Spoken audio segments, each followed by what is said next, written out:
से सुनना, मेन जब मैं आपको पढ़ा रहा हूँ तो जब आप पेन पेपर का इस्तेमाल करोगे तो आर्टिकल्स को लिख लोगे आप लोग, इंपॉर्टेंट आर्टिकल्स को, ताकि लास्ट में जब मैं आपसे पूछूं या जब हम इसका प्रीवियस ईयर क्वेश्चन कर रहे हो तो आप आंसर कर सको।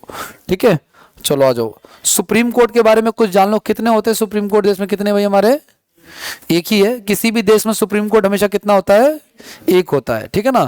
देखो मैं बताता हूँ, मैंने एक चीज एक्सपीरियंस की है कि जो ऐसे नॉर्मल बच्चा था ना, जो क्लास में स्कूल में भी नॉर्मल टेंडेंसी से पढ़ रहा था, यहाँ भी, वो तब कंपटीशन में संभलता है जब उसके सामने एग्जाम में क्वेश्चन दिख जाता है, अच्छा यार ये तो इंपॉर्टेंट क्वेश्चन है जो मैंने इग्नोर कर दिया था।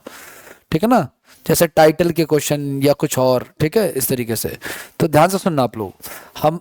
हमारे यहाँ पे ना 3 तरह की व्यवस्थाएं होती हैं इस कोर्ट की। पहली जो व्यवस्था होती है सबसे नीचे वाली, वो डिस्ट्रिक्ट कोर्ट की होती है। किसकी होती है?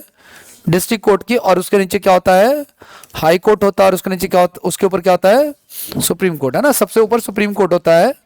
अब करंट में डिस्ट्रिक्ट कोर्ट तो बहुत सारे होते हैं, हमारे दिल्ली में इतने सारे हैं, जबकि दिल्ली इतनी बड़ी नहीं है, फिर भी यहाँ पे डिस्ट्रिक्ट कोर्ट क्या है, बहुत सारे हैं, है ना। एक चीज और ध्यान रखना आप लोग कि हमारे यहाँ पे जो ये जुडिशरी होती है ना, इसी को एक राइट है बस फैसले डिसीजन देने का, किसी का लाइफ लेने का, कि किसी ने कोई क्राइम किया और उसको डेथ पेनल्टी दे दी, समझ पा रहे हो क्या? और किसी को परमिशन नहीं है। तो इसी, अच्छा ये हमने ये सिस्टम लिया कहाँ से है, ये आगे मैं आपको पढ़ाऊंगा। डिस्ट्रिक्ट कोर्ट तो बहुत सारे, हाई कोर्ट कितने देश में? तो फिर 28 स्टेट है, तो क्या 28 लगा लूं मैं हिसाब?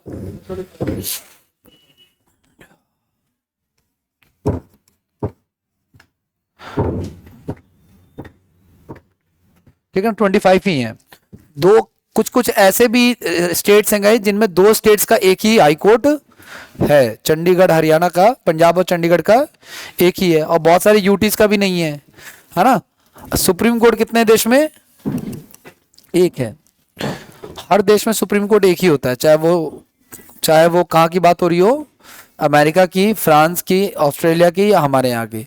जहाँ कहीं भी जुडिशरी हो गई वहाँ पे सुप्रीम कोर्ट क्या होगा? सिर्फ एक ही होगा। लेकिन सुप्रीम कोर्ट का रेपुटेशन कैसा है ये डिपेंड करता है ना।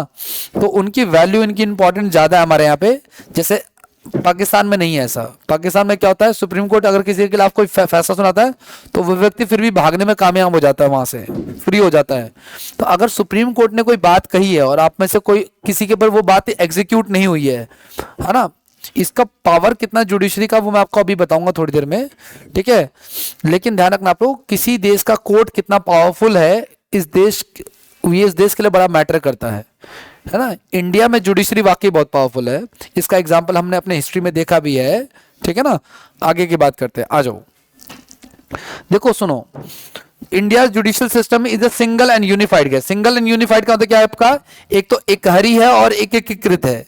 मतलब कि हमारे यहाँ पे जजमेंट देने का अधिकार और किसी को, सिर्फ किसको? कोर्ट्स को है। किसको है?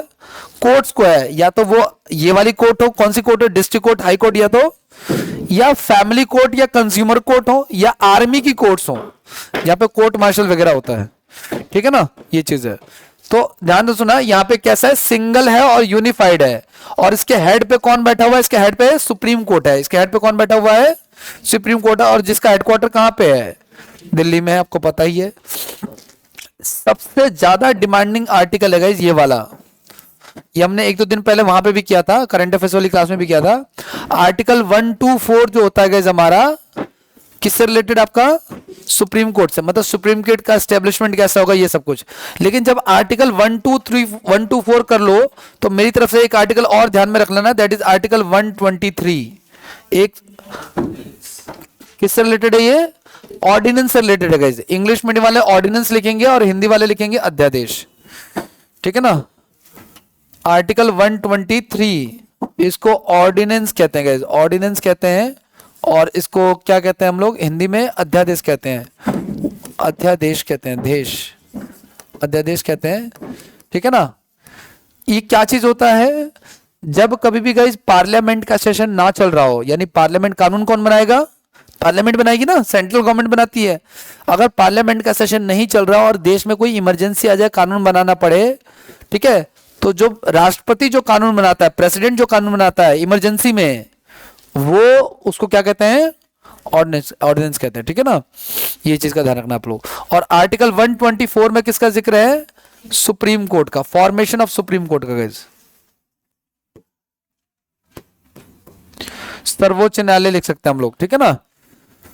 आगे नेक्स्ट की बात करें आप लोग, अगला क्या करें? अच्छा एक चीज और गई, सुप्रीम कोर्ट जो है, सुप्रीम कोर्ट का फाउंडेशन, फॉर्मेशन, उसकी पावर, है ना, इन सब का डिसीजन पता है कौन लेगा? इन सब का डिसीजन लेगा पार्लियामेंट ऑफ इंडिया, ठीक है ना, पार्लियामेंट ऑफ इंडिया लेगा। मतलब सुप्रीम कोर्ट फॉर्मेशन कैसे होगा, है ना, जजेस कैसे बढ़ेंगे, ये सब कुछ, ये सारी बातें जो है वो कौन लेगा? पार्लियामेंट ऑफ इंडिया लेगा, ठीक है। आगे की बात करें तो दो आर्टिकल हमने पढ़े, आर्टिकल 123 एंड 124 पढ़ा, ठीक है ना। नेक्स्ट पे आते हैं, अगला क्या कर आपका? अच्छा एक चीज और गई, आपको पता है अभी हमारे देश में ना जब देश आजाद हुआ था तो सुप्रीम कोर्ट में जजेस थे 8, कितने जजेस थे?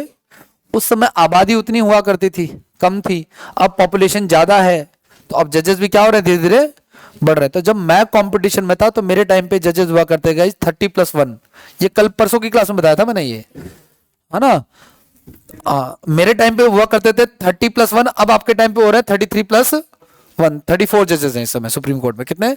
1 क्यों बोल रहा हूं? एक जो है वो कौन है? हमारे चीफ जस्टिस ऑफ इंडिया, ठीक है ना। तो गाइस ध्यान रखना आप लोग, ये जो सुप्रीम कोर्ट के जो नंबर ऑफ जजेस है ना, इसके लिए एक अमेंडमेंट आया गाइस। आपको पता है सुप्रीम कोर्ट में अगर जजेस की संख्या बढ़ानी है ना, अगर 34 है, 35 करनी है, इसके लिए बिल आएगा। ऐसे नहीं कि बैठ जाओ आप कर लो, ऐसा कुछ नहीं है, पहले बिल आएगा, ऑफिशियली ये बढ़ेगा, फिर उसके बाद आगे एक्सेप्ट होगा, ठीक है ना। तो 2019 में एक बिल आया गाइस, और उसके बाद ये जो है एक चीफ जस्टिस होगा और 33 अदर जजेस होंगे। यानी कि आप ऐसे लिख लेना कि अभी सुप्रीम कोर्ट में टोटल कितने जज हैं? 33 है ना। अभी करंट में कौन से नंबर के जज चल रहे हैं हमारे? ये जो एक चल रहे हैं वो हमारे चीफ जस्टिस ऑफ इंडिया है, कौन है? ठीक है ना, सूर्यकांत शर्मा चल रहे हैं भाई, एस के शर्मा से आप याद रखना आप लोग। अभी करंट में जो हमारे हैं ये सूर्यकांत शर्मा है, जो current chief justice of India है। इन लोगों का टेन्योर ज्यादा नहीं होता गाइस, इन लोगों का जो, ये ले लो चेयर यहां से, ये भी ले लो, हाँ तो जैसा ठीक लगे। हमें ये कहता, अभी करंट में हमारे चीफ जस्टिस कौन है? सूर्यकांत शर्मा। तो मैंने आपको बताया गाइस कि जब देश आजाद हुआ था उस समय कितने जजेस थे टोटल? ये राम कहानी आपको ध्यान में नहीं रखनी, बस याद करने में आपका इंटरेस्ट बना रहा है, इसलिए एडिशनल बातें बताई जा रही हैं।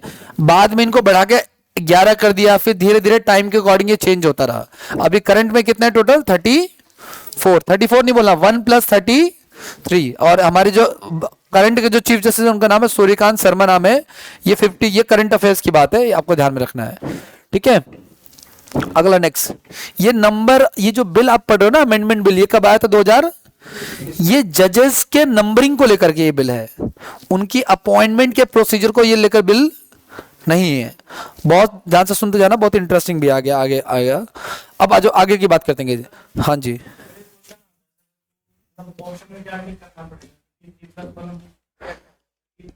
करंट नंबर, वैसे तो ये क्वेश्चन नहीं आएगा क्योंकि ये क्वेश्चन एग्जाम के हिसाब से बहुत हल्का है, ठीक है ना। वो आपसे नाम पूछेगा, नंबर पूछ के वो करेगा क्या, एक बात। लेकिन अगर आ गया तो टोटल नंबर ऑफ जजेस इन सुप्रीम कोर्ट पूछेगा करंट में, ठीक है। तो आपको करंट वाला ही बताना है। अगर उससे यू पूछ लिया, आज तक ये कभी, मैं क्यों बोल रहा हूं ये नहीं आएगा, क्योंकि आज तक नहीं आया तो नहीं आएगा। एग्जाम में वही आएगा जो आ रहा है। आपका PYQ पे कमांड होगा तो आप देखोगे आज तक कभी नंबर ऑफ जजेस को लेकर कभी कोई क्वेश्चन, सैलरी को लेकर कोई क्वेश्चन नहीं आया यार। तो आप जो पढ़ रहे हो, राष्ट्रपति की सैलरी 5 लाख रुपए है, गवर्नर की सैलरी 2.5 लाख रुपए है, इसका कोई सेंस नहीं है। और सैलरी जान के तुम करोगे क्या? हाँ बस इतना जान लो कि इस इंडिया में एक ही व्यक्ति की सैलरी, एक ही पर्सन की सैलरी टैक्स फ्री है, और वो कौन है?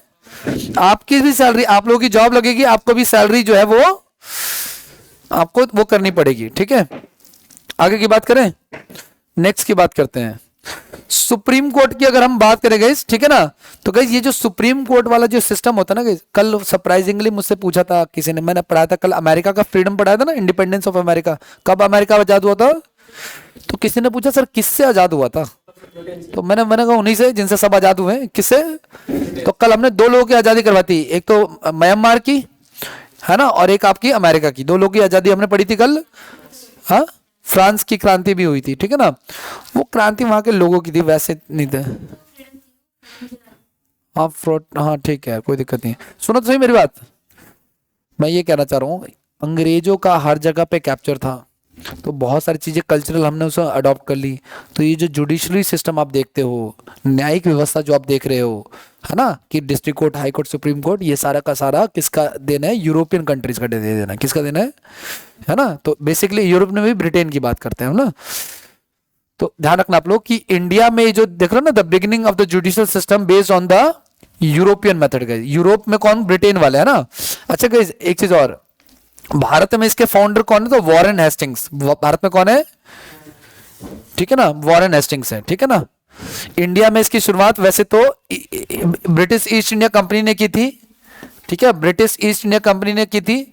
लेकिन इंपॉर्टेंट ये वाला पॉइंट है, ये लिख सकते हो आप लोग कि भारत में सुप्रीम कोर्ट या कोर्ट की शुरुआत जो है सबसे पहले किसने की? आपको पता है जब सबसे पहले यहाँ पे कोर्ट बना तो कहां पे बना? कलकत्ता में बना। कहां पे बना? अच्छा, आप इस सिनेरियो को समझो, ये क्लास डिस्टर्ब कर रहे हैं, आप इस सिनेरियो को समझो आप लोग कि पहले किंगशिप हुआ करता था, है ना, मोनार्की हुआ करती थी, कि भाई कलकत्ता एक अलग प्रिंसले स्टेट्स है ना, जयपुर अलग है, अजमेर अलग है, सब अलग अलग थे, इनका आपस में कोई लेना देना, जयपुर के राजा को कोई मतलब नहीं कि अजमेर का राजा क्या कर रहा है। और हमारी लड़ाई भी हो सकती है किसी पॉइंट पे, अगर, क्योंकि मैं एक सोवरजिन स्टेट हूं जयपुर, और वो अपने आप में कंट्री है, जयपुर अपने में क्या है कि कंट्री है ना। तो ये चीज है। तो कलकत्ता जो था, जो कि अंग्रेजों के अंडर में आता था, वहां उन्होंने सबसे पहले कोर्ट सिस्टम, अगर तुम किसी कोर्ट का एग्जाम देने जा रहे हो, हाई कोर्ट का या सुप्रीम कोर्ट का देने, कभी फॉर्म तो भरोगे, आएगा फॉर्म तो उसमें कोर्ट के क्वेश्चन आपको पता होने चाहिए, है ना, जिस ऑर्गेनाइजेशन में जा रहे हो उसके बारे में पता होना चाहिए, ठीक है। आ जाओ नेक्स्ट। तो देखो, सबसे पहले एक रेगुलेटिंग एक्ट आया था इसका 1773 में, ठीक है। ये रेगुलेटिंग एक्ट गाइस जो इंग्लैंड में बन के आता था और यहां पे एग्जीक्यूट होता था, उसमें सबसे पहले बोला गया क्या, कि सबसे पहले एक कोर्ट स्टैब्लिश होगा जिसको हम सुप्रीम कोर्ट कहेंगे, और वो कहां पे स्टैब्लिश होगा? कलकत्ता में स्टैब्लिश होगा 1774 में। कौन से एक्ट से? Regulating act of 1773। और गाइस जब पहला कोर्ट स्टैब्लिश हुआ तो इसको जो पहले चीफ जस्टिस थे उनका नाम था एलिजा एम्पे, नाम था उनका, ठीक है। ये दिख रहा होगा, फोटो इनकी ऐसी मिलेगी आपको। अच्छा गाइज, हमारे देश में पहला एक्ट, पहला जो सुप्रीम कोर्ट बना वो तो इस एक्ट से बना, लेकिन गाइज हमारे देश में ना एक हाई कोर्ट एक्ट भी है।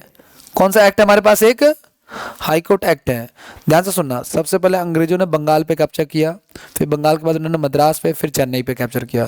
तो अंग्रेजों ने देखा कि अब ये तीनों एरिया हमारे हो गए, तो सुप्रीम कोर्ट तो एक ही रहेगा, है ना। इसलिए इन्होंने पहले जो कलकत्ता में बना था वो सुप्रीम कोर्ट था, फिर बाद में जब अंग्रेजों ने और एरिया जीत लिए तो कलकत्ता वाला जो सुप्रीम कोर्ट था उसको उन्होंने किसमें कन्वर्ट कर दिया? हाई कोर्ट में, ठीक है ना। तो ध्यान रखना आप लोग, हाई कोर्ट एक्ट आया 1861 में, फिर उन्होंने कलकत्ता का जो सुप्रीम कोर्ट था ना उसको खत्म कर दिया उन्होंने, मतलब सुप्रीम कोर्ट का उसका पोस्ट को खत्म कर दिया। अब वो सुप्रीम कोर्ट निकल आएगा, किस कैटेगरी में आ जाएगा वो? हाई कोर्ट में, ठीक है ना। तो कलकत्ता में, मद्रास में और बॉम्बे में उन्होंने हाई कोर्ट बनाया, कब? 1862 में। अच्छा, ये इन तीनों को ही भारत का पहला हाई कोर्ट कहते हैं गाइस, ठीक है। कलकत्ता वाले सुप्रीम कोर्ट को बाद में किस में कन्वर्ट कर दिया गया? हाई कोर्ट में कन्वर्ट कर दिया गया 1861 में। आगे बढ़ जाएं, नेक्स्ट की बात करते हैं। अच्छा गाइस, ये कलकत्ता, मुंबई और कौन सा था? एक मद्रास, है ना। इन तीनों के अलावा गाइस अगला नंबर जो है वो किसका आया? इलाहाबाद हाई कोर्ट का आया, ठीक है ना। तो चौथा, हमारे देश का चौथा हाई कोर्ट जो है वो इलाहाबाद हाई कोर्ट है, जो कि जिसके 2016 में गए 150 साल पूरे हो गए, है ना। यानी कब फॉर्मेशन हुआ उसका? 1860, है ना। अब तो यानी कि अब तो 160 साल हो जाएंगे 2026 में, है ना, 160 ईयर्स हो जाएंगे। अच्छा, एक चीज और गाइस, इंडियन ये जो आपका ये लॉ आया हुआ है हमारा, कौन सा? Government of India act 1930। कोई पूछे आपसे कि हमारे संविधान का मैक्सिमम पार्ट कहां से लिया हमने, तो आप क्या कहोगे? 35 से। कितना परसेंट? लगभग 70%, है ना। तो गाइस जब ये एक्ट आया अंग्रेजों की तरफ से, ठीक है ना, देखो एक होते थे चार्टर्ड एक्ट, एक क्या होते थे जो वहां से बनते थे। कहां से बनते थे? ब्रिटेन से बनते थे, और यहां पे एग्जीक्यूट होते थे अंग्रेजों के ऊपर। एक आया रेगुलेटिंग एक्ट, जो बनते ब्रिटेन में ही थे, ठीक है ना, लेकिन एग्जीक्यूट यहाँ की डेवलपमेंट के लिए होते थे, रेगुलेट करने के लिए होते थे। और एक आते थे फिर गवर्नमेंट ऑफ इंडिया एक्ट, जो इंडिया में ही बनते थे और इंडिया के लोगों के लिए ही होते थे। हमारे संविधान में, हमारे कॉन्स्टिट्यूशन में 70% हिस्सा हमने गवर्नमेंट ऑफ इंडिया एक्ट से लिया है। ठीक है, आगे की बात करते हैं। तो जब ये एक्ट आया ना, तो इसमें एक बात कही गई क्या, कि यहां पे ना एक फेडरल कोर्ट होना चाहिए। फेडरल समझते हो, फेडरल का होता है सेंट्रल गवर्नमेंट। फेडरल का क्या होता है कि हाँ, सेंट्रल गवर्नमेंट। तो उन्होंने कहा कि एक फेडरल कोर्ट होना चाहिए। फेडरल कोर्ट का मतलब गई सुप्रीम कोर्ट होता है एक्चुअली।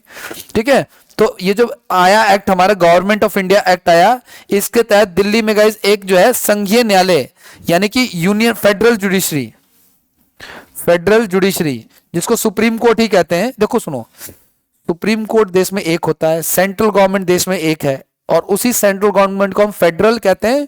फेडरल का तो सबसे बड़ा, जैसे सुप्रीम है वैसे ही फेडरल वर्ड है। ठीक है ना, ऐसे याद रखना। ठीक है ना, लेकिन उन्होंने एक रूल लगाया था कि हम इंडिया में एक सुप्रीम कोर्ट बना रहे हैं और बहुत सारे क्या बना रहे हैं, हाई कोर्ट्स बना रहे हैं। हाई कोर्ट तो बनने चालू हो गए थे, दिल्ली में बना, मुंबई में बना, मद्रास में बना, इलाहाबाद में बना, ऐसे बन रहा था धीरे धीरे।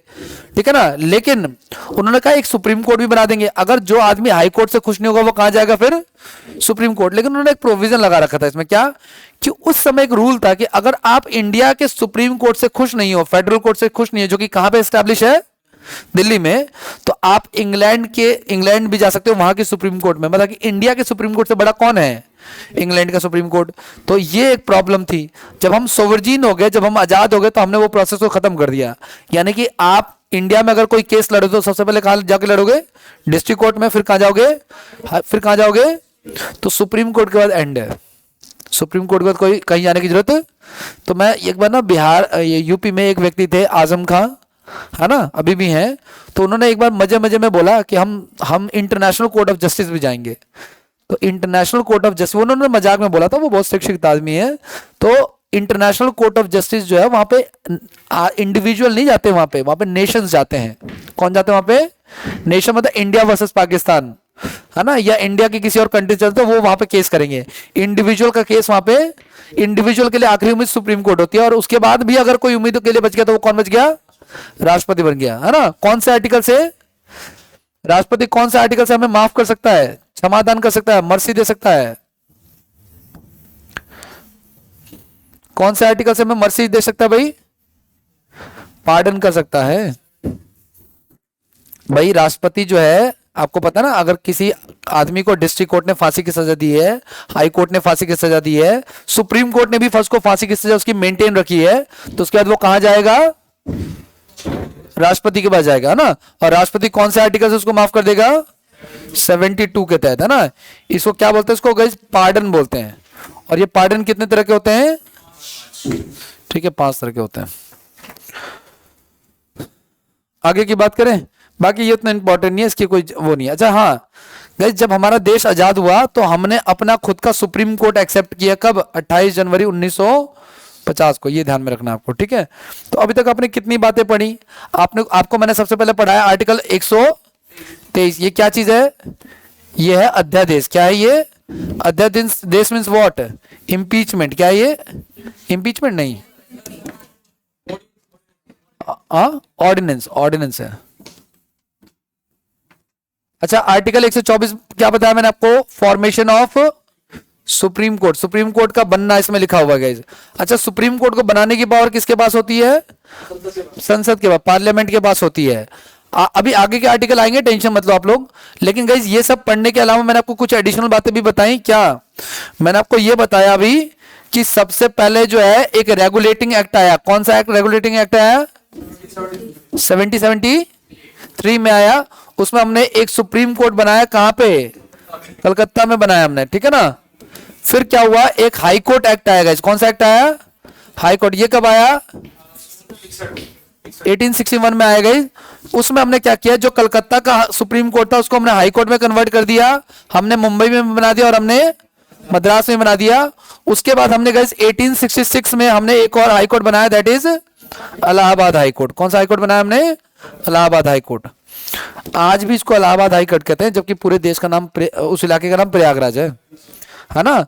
तो जब यूपी गवर्नमेंट ने नाम बदला ना, उस इलाके का नाम बदला कि भाई अब इसका नाम इलाहाबाद नहीं होगा, इसका नाम क्या होगा, प्रयागराज है। तो उन्होंने कहा ये यूपी गवर्नमेंट ने कहा कि वहाँ के हाई कोर्ट से, क्योंकि इलाहाबाद हाई कोर्ट जो है वो प्रयागराज में ही है ना, तो वहाँ पे जब गए तो उन्होंने कहा कि हम इसका भी नाम चेंज कर देते, तो सुप्रीम कोर्ट ने कहा इसका नाम ऐसे ही रहेगा। तो आज भी इसका नाम ऐसे ही है, इलाहाबाद हाई कोर्ट ही कहते हैं इसको, प्रयागराज हाई कोर्ट नहीं कहते, है ना। आगे बढ़ जाए। अच्छा, और क्या बताया मैंने आपको, वो जो पहले हमारे सुप्रीम कोर्ट के जो थे वो एलिजाम पे थे, वो कभी क्वेश्चन मैंने देखा नहीं है, मैंने कहा ना जो मैं बार बार फ्रीक्वेंटली दिखता है वही आपको ध्यान में रखना एग्जाम में, ठीक है। आगे और कुछ इंपॉर्टेंट नहीं है, चलो आगे बढ़ते हैं, नेक्स्ट की बात करते हैं। आ जाओ, अब आ जाओ मेन आर्टिकल पे गए। सुप्रीम कोर्ट की चर्चा गई हमारे कौन से लेके कौन से आर्टिकल में, आर्टिकल 124 से लेके 147 में। तो आर्टिकल 124 तो हमने पढ़ लिया, वो क्या चीज है हमारा, कि सुप्रीम कोर्ट जो है सबसे ऊपर में होता है, सबसे हेड होता है, और इसके जो जजेस होते हैं इनकी अपॉइंटमेंट कौन करता है, प्रेसिडेंट करता है। कौन करता है इनकी अपॉइंटमेंट, सुप्रीम कोर्ट की अपॉइंटमेंट जजेस की कौन करता है, bye the president of India, ठीक है, ये हमने पढ़ा, ठीक है। इसमें टोटल कितने जज होते हैं, ये याद रखना, सीजीएल 2024 आर्टिकल 129 के बारे में पूछा, जो मैंने कल भी परसों पढ़ा था। कोई बता सकता है कि आर्टिकल 129 क्या होता है? 5 लाख का इनाम, गोवा का टूर अभी भी है। आर्टिकल 129 मैंने परसों नरसों लिखवाया है इवनिंग की क्लास में।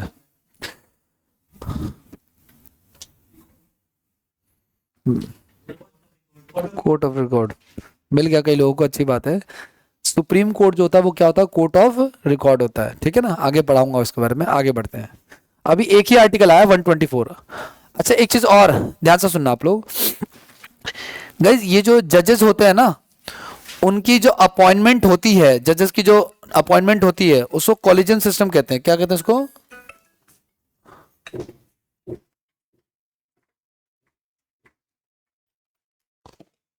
ये क्या है, हेलो,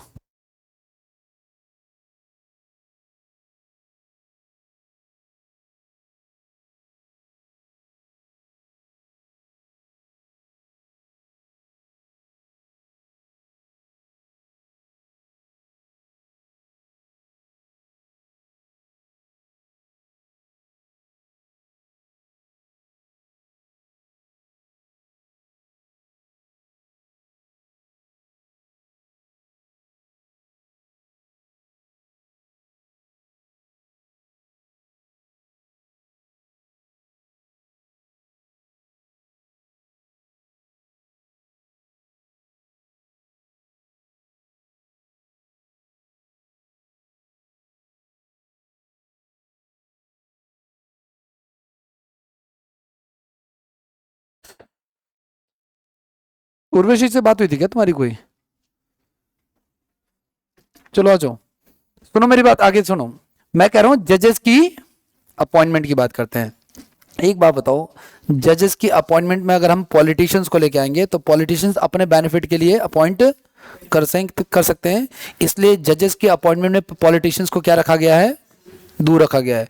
और इस प्रोसेस को कॉलेजियम सिस्टम कहते हैं। क्या कहते हैं इसको, कॉलेजियम सिस्टम कहते हैं, कॉलेजियम पद्धति कहते हैं, ठीक है ना। तो collegium system is prevalent is making recommendation to the appointment जजेस। ये जो कॉलेजियम सिस्टम है इसकी शुरुआत कब हुई है, 1993 में हुई है। कब हुई है? इसमें कितने लोग होते हैं टोटल, एक तो होता है सुप्रीम कोर्ट का जो चीफ जस्टिस होता है वही होता है ना, और बाकी अदर होते हैं। इसमें प्रेसिडेंट की रिकमेंडेशन भी होती है, इसमें किसी पॉलिटिशियन को नहीं रखा जाता है, ठीक है। अब ध्यान से सुनना, 2014 में गवर्नमेंट बनी बीजेपी की। किसकी गवर्नमेंट बनी, ठीक है। मैं किसी भी गवर्नमेंट के फेवर में या डिसफेवर में नहीं, बस बात बता रहा हूं। तो बीजेपी की गवर्नमेंट बनी और उन्होंने अपने मैनिफेस्टो समझते हो आप लोग, जो घोषणा पत्र होता है चुनाव का, उसमें उन्होंने कहा कि हम मंदिर वहीं बनाएंगे, ठीक है ना। लेकिन मंदिर वो वहां कैसे बना सकते हैं, अगर कोई फैसला न्यायालय में पेंडिंग है, जुडिशरी में पेंडिंग है, तो आप कैसे कह दोगे कि हम वही करेंगे? वो तो न्यायालय करेगा जो करेगा, समझ पा रहे हो इस चीज को आप लोग। लेकिन उन्होंने डिक्लेयर कर दिया कि अपने घोषणा पत्र में लिखा कि हम मंदिर वहीं बनाएंगे। तो जब 2014 में ये जीते, कौन, बीजेपी वाले, तो उन्होंने इस कॉलेजियम सिस्टम को चेंज कर दिया, एक बिल लेके आए कि अब जजेस की अपॉइंटमेंट चेंज होगी। तो जज हमारा होगा तभी तो फैसला हमारे फेवर में होगा। इन्होंने कितना ब्रॉड सोचा, ये बता रहा हूं मैं आपको, ठीक है। तो अब ये जो नया जो अपॉइंटमेंट का आया, मतलब ये सिस्टम कब से चलता रहा, 1990। इस सिस्टम का क्या नाम है, कॉलेजियन सिस्टम नाम है, ठीक है। अब क्या आता है, ध्यान से सुनना गाइस, 2014 में एक अमेंडमेंट हुआ गाइस, कौन सा नंबर का, 99वां अमेंडमेंट हुआ है, और इसमें जो कॉलेजियन सिस्टम था उसको खत्म किया गया और एक नया बिल आया गाइस, ठीक है ना। लेकिन गाइस आपको पता है कोई भी जो कानून बनता है उसको सुप्रीम कोर्ट जरूर रिव्यू करता है कि वो कॉन्स्टिट्यूशनल है या अनकॉन्स्टिट्यूशनल है, समझ पा रहे हो क्या आप लोग। तो ये जो सिस्टम था जुडिशरी को अपॉइंट करने का, ये सुप्रीम कोर्ट ने क्या पाया, तो इसको उठा के फेंक दिया और वापस से कॉलेजियन सिस्टम को क्या कर दिया, तो एक प्लान तो फेल हो गया, है ना, ये चीज है। तो ये कहानी है, तो ये ध्यान रखना आपको, ठीक है। ये जजेस के अपॉइंटमेंट को लेकर, इसमें कोई भी पॉलिटिशियन नहीं होता गाइस। ये जो कॉलेजियन सिस्टम आया था ना, इसमें था, इसमें ना पॉलिटिशियन भी हुआ करते थे, इन्वॉल्व थे इसमें, ठीक है, ये चीज है। आगे की बात करें, नेक्स्ट की बात करते हैं, सुप्रीम कोर्ट के जज की क्वालिफिकेशन क्या होनी चाहिए, तो वो भारत का, ये तो सबके लिए है। और गाइस एक बात, ये मैं वैसे भी लिख देता हूं, कोई बड़ी बात नहीं है, एक तो सिटीजन ऑफ इंडिया होना चाहिए, सिटीजन ऑफ इंडिया होना चाहिए, पहली बात। दूसरा क्या होना चाहिए भाई, कम से कम गाइस 5 साल तक हाई कोर्ट का जज होना चाहिए, 5 साल तक क्या होना चाहिए, हाई कोर्ट का जज होना चाहिए, या तो 10 साल तक पब्लिक प्रोसिक्यूटर होना चाहिए, यानी कि सरकारी वकील होना चाहिए, सरकारी वकील हाई कोर्ट में ही, समझ गए। इन दोनों में से कोई एक क्वालिफिकेशन, या तो 5 साल तक जज रहे या 10 साल तक सरकारी वकील रहे। तीसरी चीज, वो प्रेसिडेंट की नजर में ना, राष्ट्रपति की नजर में कानून का अच्छा नॉलेजेबल पर्सन होना चाहिए। लेकिन तुम्हें पता है कि प्रेसिडेंट को रिकमेंडेशन पीछे से जाती है ना, ठीक है। तो 3 बातें ध्यान रखने, 1, 2 और तीसरी बात ये वाली हमारी, ठीक है ना। भारत का नागरिक हो, ये तो सबके लिए है, ठीक है ना। हमने अपना कोई भी पोस्ट गाइस भारत आउटर को नहीं दिया है। आप जो नॉर्मल फॉर्म भरते हो उसमें भी लिखा रहता है कि candidates must be the citizen of India, है ना, यानी बाहर वालों को अलाउड, लेकिन अलग अलग कंट्री के अलग अलग रूल्स होते हैं, यूएस में अलग रूल है, यहाँ पे अलग रूल है, ठीक है। आगे नेक्स्ट की बात करते हैं। अच्छा, दूसरा रूल क्या है कि सुप्रीम हाई कोर्ट का ये जो आपको इसका जज बनना है तो आपको हाई कोर्ट में, ठीक है, कम से कम 5 साल तक होना चाहिए या 10 साल तक आपको सरकारी वकील होना चाहिए, है ना, पब्लिक प्रोसिक्यूटर रहना चाहिए, advocate of the high court रहना चाहिए 10 साल तक, ठीक है। या तो 5 साल तक जज रहो या 10 साल तक वकील रहो, ठीक है ना। और क्या होना चाहिए आपको, राष्ट्रपति की नजर में अच्छा क्या होना चाहिए, कानून का नॉलेजेबल पर्सन होना चाहिए, ठीक है ना। और in the eye of president there should be a high degree of knowledge of the law, ठीक है। ये 3 बातें मेन होती हैं। जज बनने के लिए मिनिमम उम्र क्या होती है, जज, हाँ, जज के लिए मिनिमम उम्र कोई नहीं होती है, रिटायरमेंट की उम्र होती है गाइस, कितनी, 65 होती है।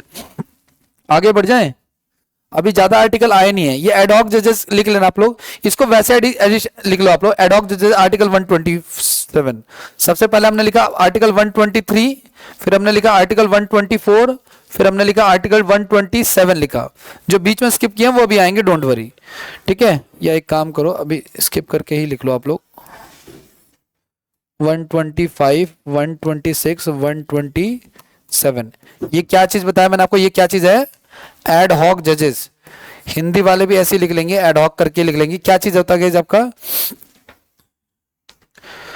इसकी नियुक्ति गाइज, ये जो एडहॉक जजेस होते हैं ना, there are appointment by the chief justice of supreme court, but before that is necessary to consult the president, ठीक है गाइज। एडिशनल एडहॉक को आप एडिशनल के तौर पे याद कर सकते हो आप लोग, ठीक है ना। अगर सुप्रीम कोर्ट को लगता है कि अभी काम ज्यादा है और हमें और जजेस की अपॉइंटमेंट है, तो बिना बिल पास कराए भी नंबर ऑफ जजेस को बढ़ाया जा सकता है। कौन बढ़ाएगा, सुप्रीम कोर्ट का चीफ जस्टिस बढ़ाएगा, किसके रिकमेंडेशन से बढ़ाएगा, प्रेसिडेंट की रिकमेंडेशन से। कौन से आर्टिकल में लिखा हुआ, आर्टिकल 127 में लिखा हुआ है। लेकिन आपको पता है ये बात मैंने कई बार बोली है, इस पर एक बार एक वीडियो भी बनाई थी।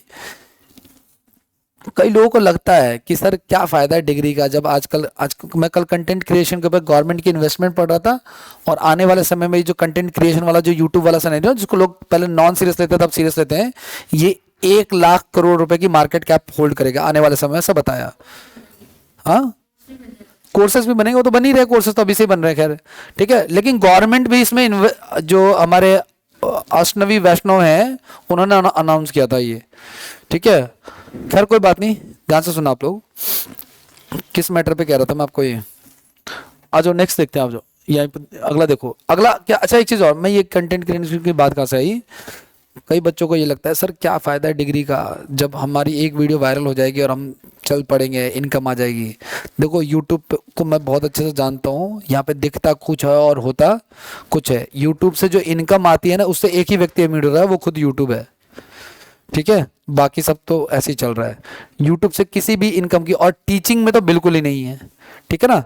तो हमारे इनकम टीचिंग वालों की बन के सिरे, तो जो उनके कोर्सेज सेल हो रहे हैं, आपने यूट्यूब पे किसी टीचर की वीडियो देखी, आपको पसंद आया, आपने उसका क्या कर दिया कोर्स, इससे पैसा आ रहा है, ना कि यूट्यूब से पैसा आ रहा है। खैर ये बात मैं कर क्यों रहा हूँ, कई बच्चों को लगता है कि सर कंटेंट क्रिएशन करते हैं, ब्ला ब्ला करते हैं, ये करते हैं वो करते हैं, तो ध्यान रखना है एजुकेशन जितनी पुरानी होगी उतनी ज़्यादा क्या होगी, पावरफुल होगी। मैं जैसे आज पढ़ाता हूँ, जरूरी नहीं कि मैं 2013 में भी वैसे ही पढ़ाता था और अगले 10 साल बाद कुछ और ही पढ़ाऊंगा शायद मैं, हो सकेगा तो, ठीक है ना।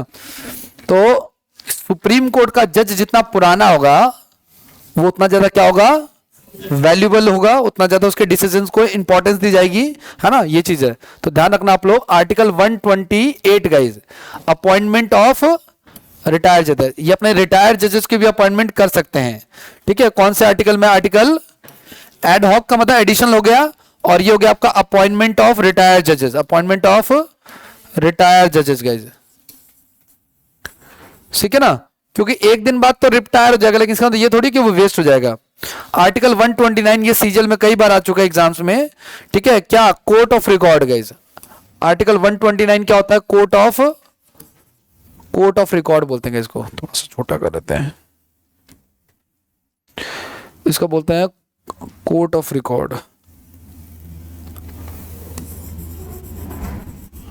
कोर्ट ऑफ रिकॉर्ड का मतलब क्या होता है, इसको हिंदी में बोलते हैं अभिलेख न्यायालय। क्या बोलते हैं इसको, क्या मतलब होता है भाई इसका, इसका मतलब ये होता है कि अगर सुप्रीम कोर्ट ने कोई फैसला दे दिया है तो उसको एज एन एग्जाम्पल रखा जाएगा, और अगली बार सेम ऐसा कोई केस आता है तो उसका यूज एज एन एग्जाम्पल किया जाएगा। समझ पा रहे हो क्या, चाहे कई साल बाद भी आए तो भी कोई दिक्कत वाली बात नहीं है, ठीक है ना, ये चीज है।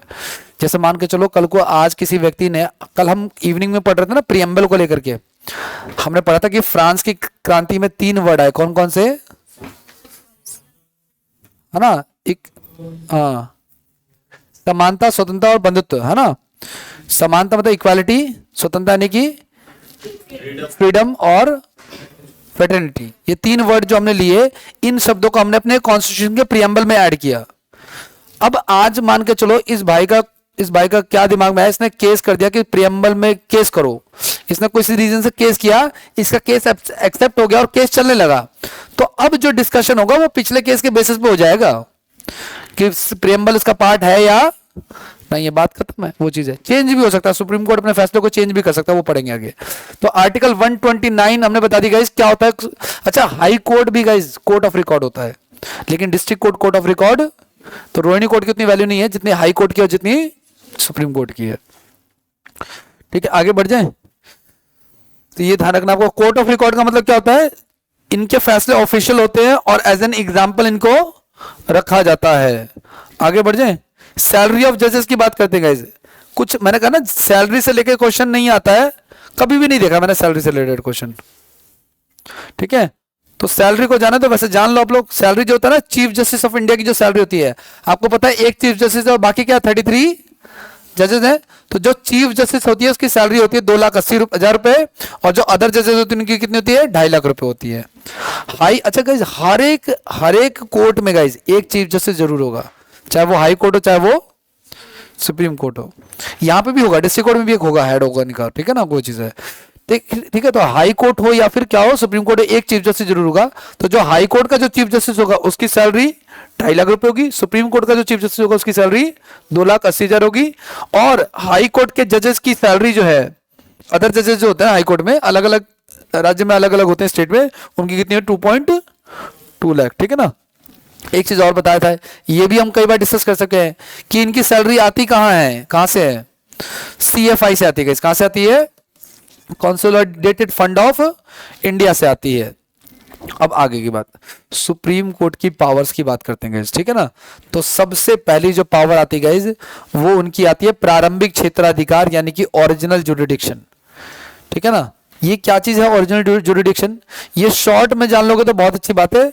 इनके कोई पूछे सुप्रीम कोर्ट के कितने ज्यूरिडिक्शन है, ज्यूरिडिक्शन समझते हो ना आप लोग, ऐसा इलाका जहां पे वो अपना फैसला सुना सकता है। तो इससे भी क्वेश्चन आया हुआ एग्जाम में, बच्चों के मॉक टेस्ट में, एग्जाम में तो नहीं देखा, मॉक टेस्ट में बच्चे पूछते हैं, है ना, स्क्रीनशॉट भेजते हैं।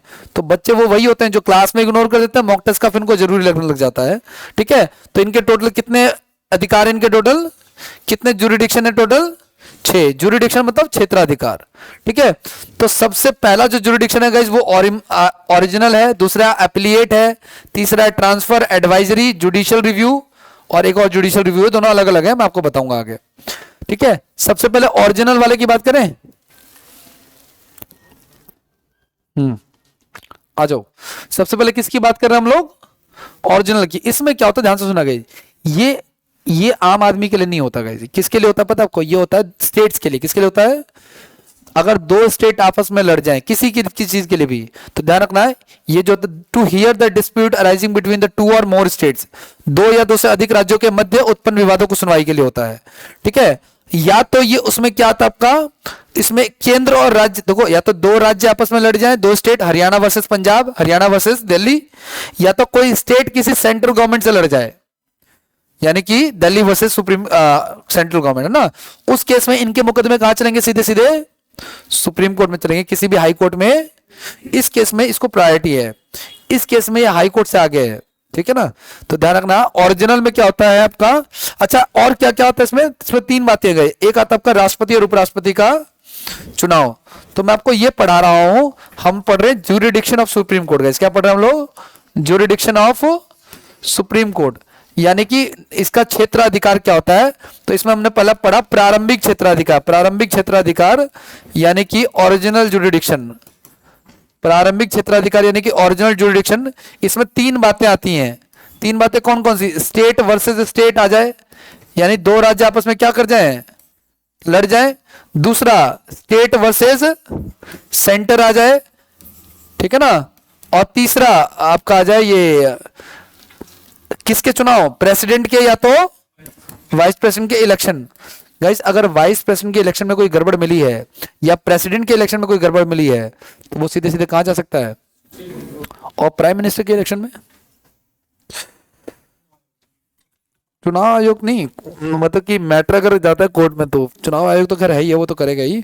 उसके बाद चुनाव आयोग के बाद भी तो कोर्ट जा सकते हैं ना। तो गाइस, इसमें 2 ही लोगों के इलेक्शन जा सकते हैं, या तो प्रेसिडेंट के या तो बाकी सबके नीचे से जाएंगे हाई कोर्ट में। तो याद करो, बताया था कि एक बार इंदिरा गांधी के ऊपर केस हुआ था, तो उनका केस इलाहाबाद हाई कोर्ट में चल रहा था।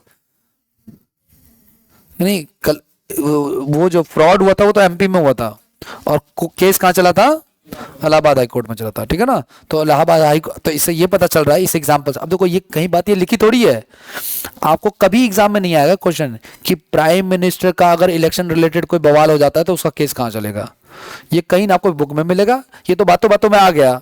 ठीक है, कि मैंने रैंडम पूछ लिया, और एग्जाम में आजकल ऐसे क्वेश्चन पूछे जा रहे हैं, ठीक है ना, जो डायरेक्ट नहीं मिल रहे हैं, इनडायरेक्टली आपको दिमाग लगा के, ये जो मैं एनालिसिस कर रहा हूँ, बताया था मैंने कि मैं एनालिसिस कर रहा हूँ, उसमें चीजें मैंने देखी हैं। ठीक है, हाँ है ना, तो ये चीज का ध्यान रखना। तो लोकसभा का देखो, प्राइम मिनिस्टर का इलेक्शन किसका इलेक्शन होता है, लोकसभा का, तो वो हाई कोर्ट में चैलेंज होगा, उसके लिए सुप्रीम कोर्ट जाने की जरूरत। अगर हाई कोर्ट से सेटिस्फाइड नहीं है तो कहां जा सकते हैं, सुप्रीम कोर्ट जा सकते हैं। लेकिन 2 लोगों का मस्ट है, किसका, वाइस प्रेसिडेंट का और प्रेसिडेंट का। और ये उसका कौन सा है, ये इसका ओरिजिनल ज्यूरिडिक्शन है गाइस, है ना। इस मामले में सुप्रीम कोर्ट बहुत आगे है। ठीक है, आगे नेक्स्ट की बात करते हैं। 3 चीजें होती हैं इसमें बस। अगला दूसरा क्या हमारा, एप्लीएट ज्यूरिडिक्शन गाइस, क्या है, सर्वोच्च न्यायालय को उच्च न्यायालय द्वारा दिए गए, हाँ, एप्लीएट ज्यूरिडिक्शन। दूसरा लिख लो आप लोग, अपीलीय क्षेत्राधिकार।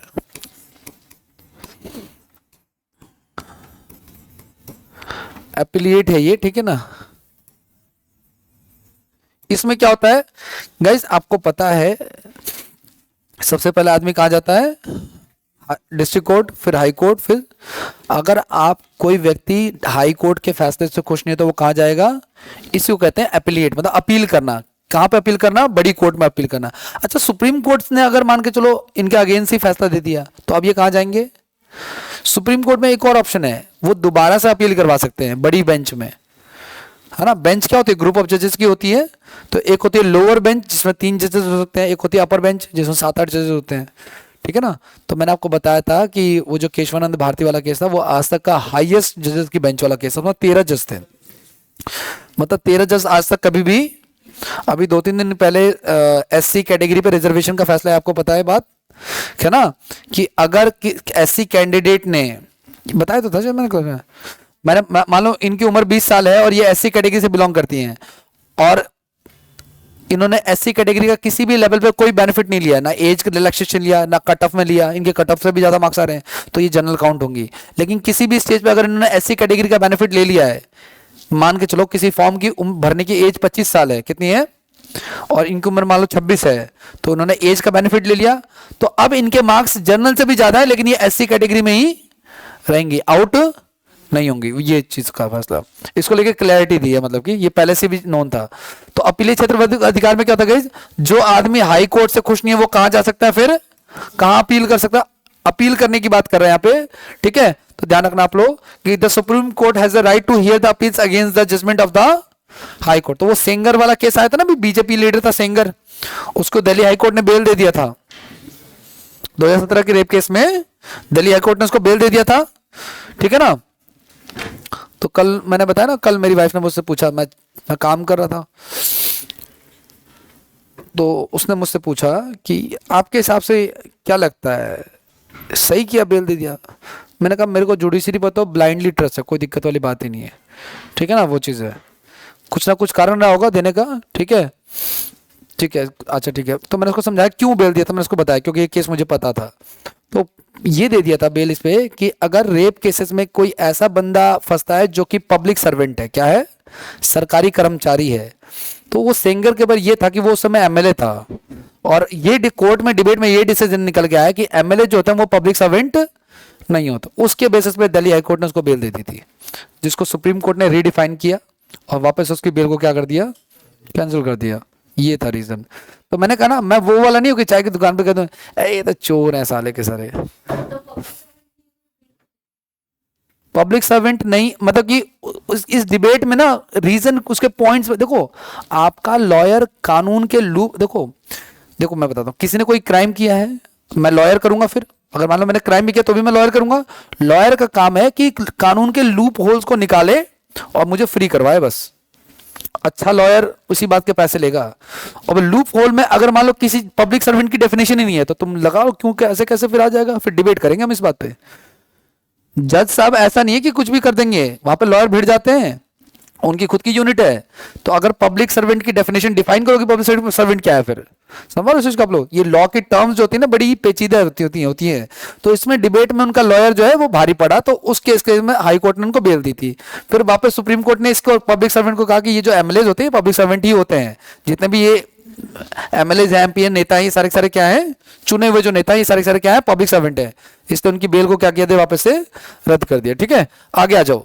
तो कोई ऐसा फैसला जो हाई कोर्ट के अगेंस्ट हो, अपील कर रहा हो, ठीक है ना। अच्छा कि इसमें दो तरह के केस आते हैं। हाई कोर्ट के अगेंस्ट आदमी सुप्रीम कोर्ट में कब जाएगा, या तो क्रिमिनल केसेस होगा, है ना, या तो क्रिमिनल केस होगा, या कैसा केस होगा भाई, सिविल केस होगा। कैसा केस होगा, सिविल केस। कैसा मतलब कि इसको कहते हैं फौजदारी मामले। कैसे मामले, फौजदारी मामले। और इसको कहते हैं दीवानी मामले। कैसे मामले, मतलब इसमें मैटर होगा पैसे का, किसका मैटर होगा, और इसमें क्राइम का मैटर होगा, किसी को मार दिया, है ना, वो चीज है। तो दो ही मैटर में जा सकते हैं सुप्रीम कोर्ट, या तो जमीन का मैटर हो, पैसे का मैटर हो, या तो क्राइम का मैटर हो, ठीक है। ये हमारा क्या चीज है, दूसरा एप्लीएट है, ठीक है।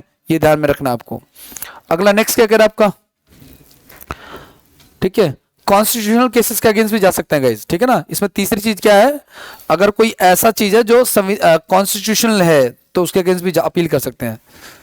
अगला नेक्स्ट क्या कह रहा है आपका, तीसरा क्या है हमारा, jurisdiction of the landing guys. ये क्या कहना चाह रहा है, अवतरण का क्षेत्र अधिकार। इसको ध्यान से सुना, a case pending in one high court can be refer to the guys supreme court. चाहे ना, सुप्रीम कोर्ट ने देखा कि इनका केस जो है 32 साल से इलाहाबाद हाई कोर्ट में पड़ा हुआ है, कोई जजमेंट नहीं आ रहा है।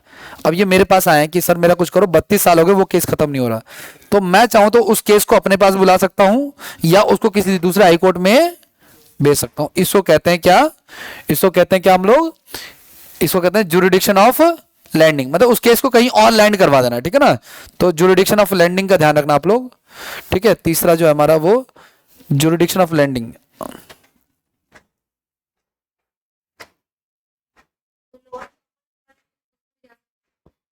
हाँ, लोअर सपर में भी जा सकते हैं। इसको अवतरण कहते हैं या फिर लैंडिंग केसेस कहते हैं। अवतरण कहते हैं या इसको कहते हैं क्या, जुरिडिक्शन ऑफ लैंडिंग कहते हैं guys। ये क्या चीज होता है, ट्रांसफर ऑफ केस होता है guys। क्या होता है, ट्रांसफर ऑफ केस। कहां से कहां तो होता है, हाँ, हाई कोर्ट से सुप्रीम कोर्ट हो सकता है, या सुप्रीम कोर्ट चाहे तो उसी केस को किसी दूसरे हाई कोर्ट में भी शिफ्ट कर सकता है ताकि उसका फास्ट ट्रायल हो सके। आगे बढ़ जाए, एक होता है गाइस एडवाइजरी, ये इंपॉर्टेंट है गाइस, बहुत इंपॉर्टेंट है ये, आर्टिकल 140। गाइस आपको पता है सुप्रीम कोर्ट एक एडवाइजरी बॉडी भी है, किसकी, किसको एडवाइस देती है, प्रेसिडेंट को। किसको एडवाइस देती है, आर्टिकल 143। ये सबसे ज्यादा इंपॉर्टेंट है, सबसे ज्यादा एग्जाम में पूछा जाता है। तो परामर्शीय क्षेत्र अधिकार है इसका ये, ठीक है, याद रखना आप लोग, परामर्शीय क्षेत्र अधिकार, परामर्श, ठीक है ना, यानी एडवाइजरी। ठीक है, किसको एडवाइस देते हैं ये, राष्ट्रपति को। किसको एडवाइस देते हैं, अच्छा, राष्ट्रपति इसको मानने के लिए बाउंडेड नहीं होता है, और कौन से आर्टिकल में, ये भी ध्यान रखना, आर्टिकल 143 में होता है। आगे बढ़ जाए, हमने 4 पढ़े, अगला नेक्स्ट देखो, 2 और बताने हैं आपको, 2 और बताता हूं मैं आपको। एक आपका न्यायिक समीक्षा और दूसरा वाला भी न्यायिक समीक्षा ही था, लेकिन दोनों में डिफरेंस है।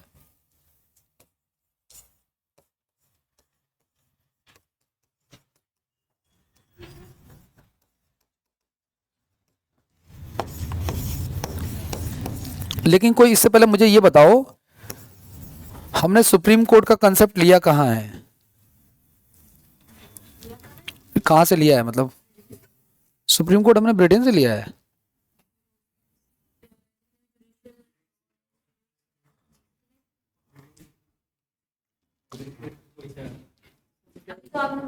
मैंने कब बताया, अच्छा, यूरोपियन पद्धति से, वैसे वैसे बता रहे हो आप, ओके ओके। जुडिशियल रिव्यू कहाँ से लिया है, जुडिशियल रिव्यू कहाँ से लिया है, देखो जुडिशियल रिव्यू 2 तरह, देखो जुडिशियल रिव्यू का मतलब होता है गाइज कानून का रिव्यू करना। कैसे रिव्यू करना, मान लो सुप्रीम कोर्ट ने कोई फैसला सुना दिया किसी के अगेंस्ट, अब ये इनको अभी भी लग रहा है कि मेरे साथ गलत हुआ है, तो ये दोबारा से कहाँ अपील कर सकते हैं, वापस से सुप्रीम कोर्ट में कर सकते हैं। इसको कहते हैं जुडिशियल रिव्यू। एक तो ये वाला हो गया, तो इसमें कानून अपने जो जजमेंट उसने दिए सुप्रीम कोर्ट ने, उसको दोबारा से क्या कर रहा है, वो रिव्यू करेगा, था ना। अब आगे की बात, एक जुडिशियल रिव्यू और होता है, आपको पता है जब कभी भी कानून बनता कहां पे है इस देश में, पार्लियामेंट में। कहां बनता है, तो पार्लियामेंट का रूल ना, पहले लोकसभा में आएगा, फिर राज्यसभा में, एंड देन प्रेसिडेंट के पास जाएगा। अगर मान लो गाइस प्रेसिडेंट के आने के बाद कोई ऐसा कानून आ गया जो अनकॉन्स्टिट्यूशनल है, तो सुप्रीम कोर्ट का रिव्यू, उसका एग्जांपल वो बताया था आपको, अपॉइंटमेंट ऑफ जजेस वाला 2014 वाला, है ना। अगर सुप्रीम कोर्ट को लगता है कि ऐसा कुछ है तो कर सकता है। जैसे रिजर्वेशन को लेकर अभी जो मैंने आपको बताया, ये भी जुडिशियल रिव्यू का पार्ट है। तो सुप्रीम कोर्ट 2 तरीके से रिव्यू कर सकता है, अपने ही फैसलों को रिव्यू कर सकता है और अपने फैसलों को चेंज भी कर सकता है, ठीक है ना। ऐसा कल को उसने अगर कोई काम इनको पनिशमेंट दी, दूसरे केस में हो सकता है उनको माफ कर दे, अगर हो सकता है कि उनको दूसरे केस में अगर ऐसा कोई पॉइंट मिल जाता है तो। और दूसरा रिव्यू क्या होता है आपका, जो पार्लियामेंट जो बिल पास करता है उसको रिव्यू करना, वो सही पास कर रहे हैं या नहीं पास कर रहे हैं, ठीक है, वो अनकॉन्स्टिट्यूशनल तो नहीं है। तो ये एक होता है कि खुद के फैसलों को रिव्यू करना, एक होता है पार्लियामेंट के फैसलों को रिव्यू करना, ठीक है। आगे बढ़ जाए,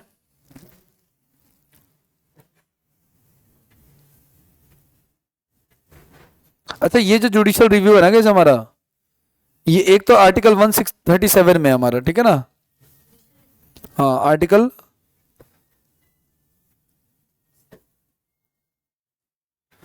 137 में गए, जो अपने ही फैसलों को चेंज कर सकता है। सुप्रीम कोर्ट जो है अपने डिसीजंस को क्या कर सकता है, चेंज कर सकता है।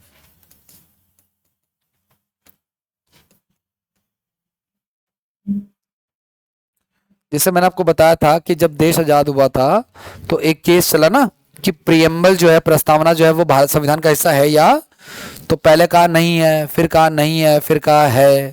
तो ये है का मतलब क्या है कि खुद ही अपने फैसले को क्या कर रहे हैं लोग, चेंज कर रहे हैं, ठीक है ना। इस चीज का ध्यान में रखना हम लोग। आगे बढ़ जाए,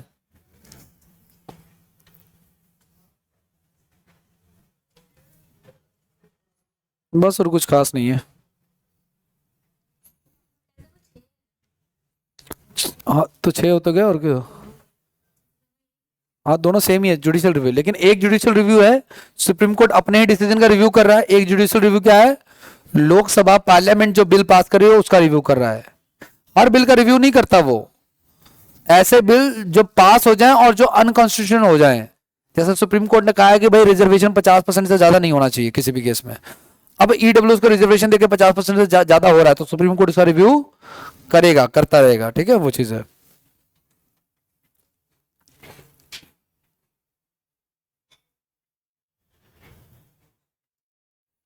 बस और कुछ खास नहीं है इसमें, ठीक है।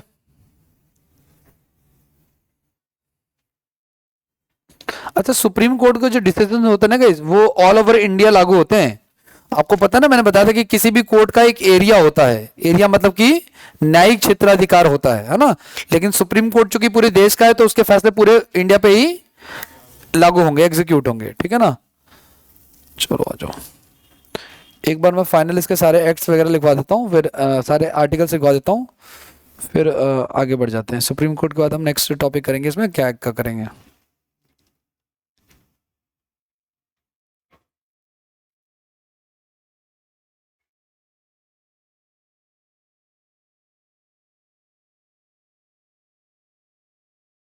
ये वाईफाई चल नहीं रहा क्या, लाइट जल रही है।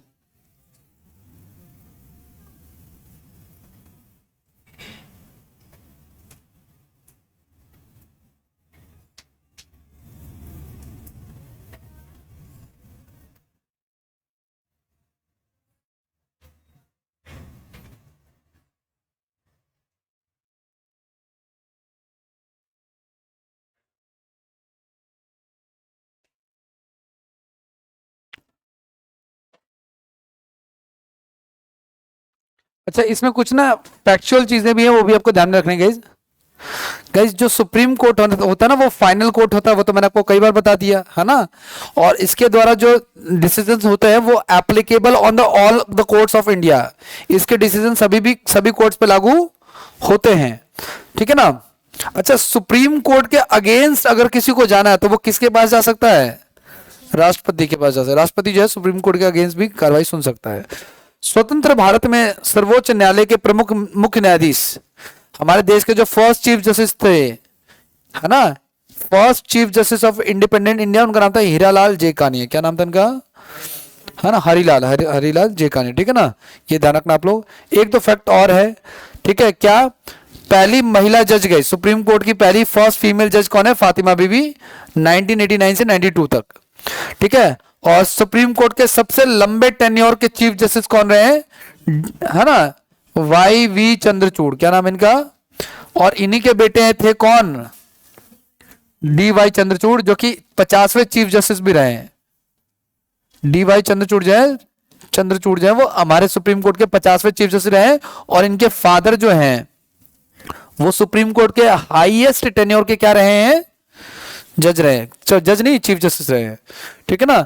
इनका टेन्योर लगभग 1978 से लेके 85 तक रहा है। जनरली सुप्रीम कोर्ट के जो जज होते हैं गाइस वो 2 साल 6 महीने इस तरीके से बनते हैं। आप लोगों ने ही देखा होगा पिछले 1 साल में 2-3 नाम चेंज हुए हैं, ठीक है ना। चलेगा नहीं क्या।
वैसे आप लोग लिख लो, all articles related to Supreme Court, all articles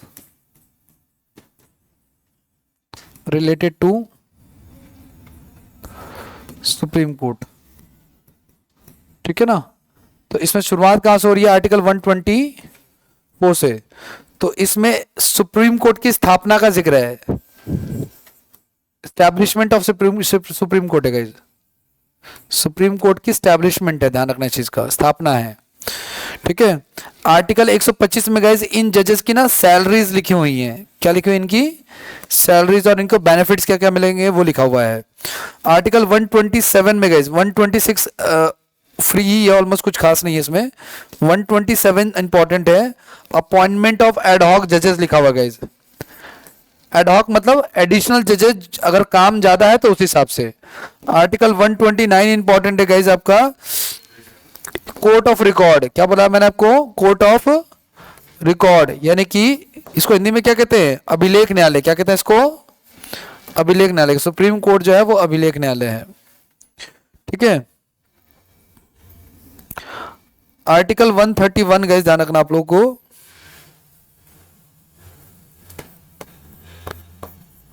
jurisdiction of supreme court guys, jurisdiction of supreme court, इसका क्या मतलब है, सुप्रीम कोर्ट के क्षेत्राधिकार, न्यायिक क्षेत्राधिकार, न्यायिक क्षेत्राधिकार। तो मैं बताया ना इनके क्षेत्र के क्षेत्राधिकार है, प्रारंभिक है, ओरिजिनल है, इस तरीके से हमने पढ़ा, ठीक है। तो ये आपको ध्यान में रखना है एक तो।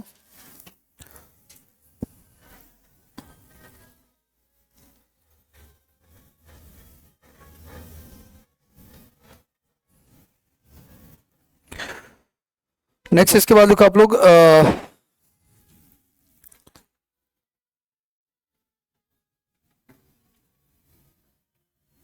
आर्टिकल 137 लिख लेना आप लोग guys, review of the judgment, review of judgment guys, यानी कि न्यायिक पूर्णावलोकन करना, एक तरह से अपने फैसलों को दोबारा से क्या करना, रिव्यू करना, ठीक है।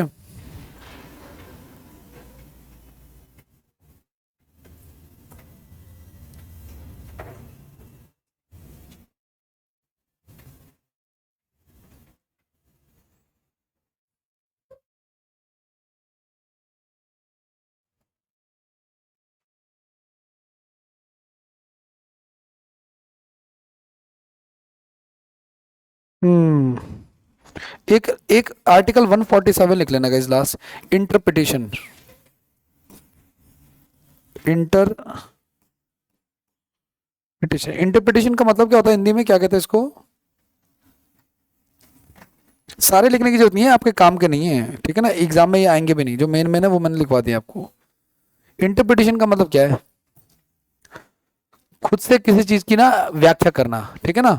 इंटरप्रिटेशन मतलब व्याख्या हो जाएगा, क्या हो जाएगा ये, किस चीज की व्याख्या, अगर मान के, जैसे मैंने बताया आपको कि वो पब्लिक सर्वेंट की व्याख्या की उन्होंने, संविधान का कोई भी चीज अगर हमें नहीं समझ में आ रही तो उसकी व्याख्या कौन करेगा, सुप्रीम कोर्ट को गाइस गार्जियन ऑफ कॉन्स्टिट्यूशन कहा जाता है। ये सब एडिशनल सवाल है जो आते हैं एग्जाम में, ठीक है, अदर देन दीज, ठीक है, कि सुप्रीम कोर्ट को क्या कहा जाता है, कॉन्स्टिट्यूशन का गार्जियन कहा जाता है। आगे बढ़ जाए, इतने आर्टिकल ध्यान रखना, ठीक है। कई सारे आर्टिकल जो है ना एग्जाम में पूछे हुए इन लोगों ने, 137 आया हुआ है, 129 आया हुआ है, 124 तो मल्टीपल टाइम आया हुआ है, ये मैंने लिखवा दिया, ये आज से कभी पूछा नहीं, क्या पता ये पूछ ले, इंटरप्रिटेशन मतलब कि, ठीक है। आगे बढ़ जाए, सर्वोच्च न्यायालय हिंदी में गार्जियन ऑफ, हाँ गार्जियन ऑफ कॉन्स्टिट्यूशन, है ना, व्याख्या ही कहेंगे एक तरह से। इंटरप्रिटेशन मतलब अजम्पशन लेना, एक तरह से मानना, सुप्रीम कोर्ट जो मानेगा ना वही उसका डेफिनेशन हो जाएगी। अगर मान लो किसी वर्ड पे लेके, देखो अगर मान के चलो संविधान में जो लिखा है उसको लेके कोई डाउट है तो उसको एक्सप्लेन करने वाला आखिरी पॉइंट कौन है, सुप्रीम कोर्ट है, ठीक है ना।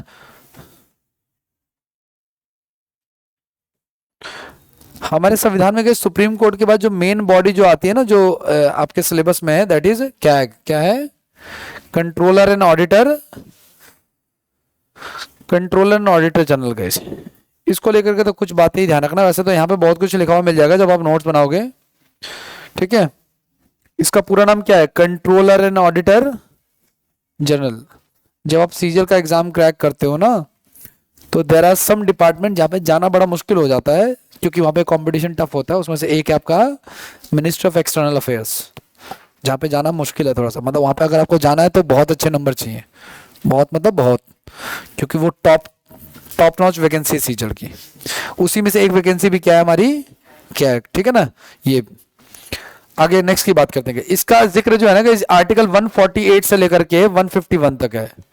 आर्टिकल 148 से लेकर के 151 तक है। आर्टिकल 148 है, 149 है, 150 है और 151 है। इसका पूरा नाम क्या है? Controller and auditor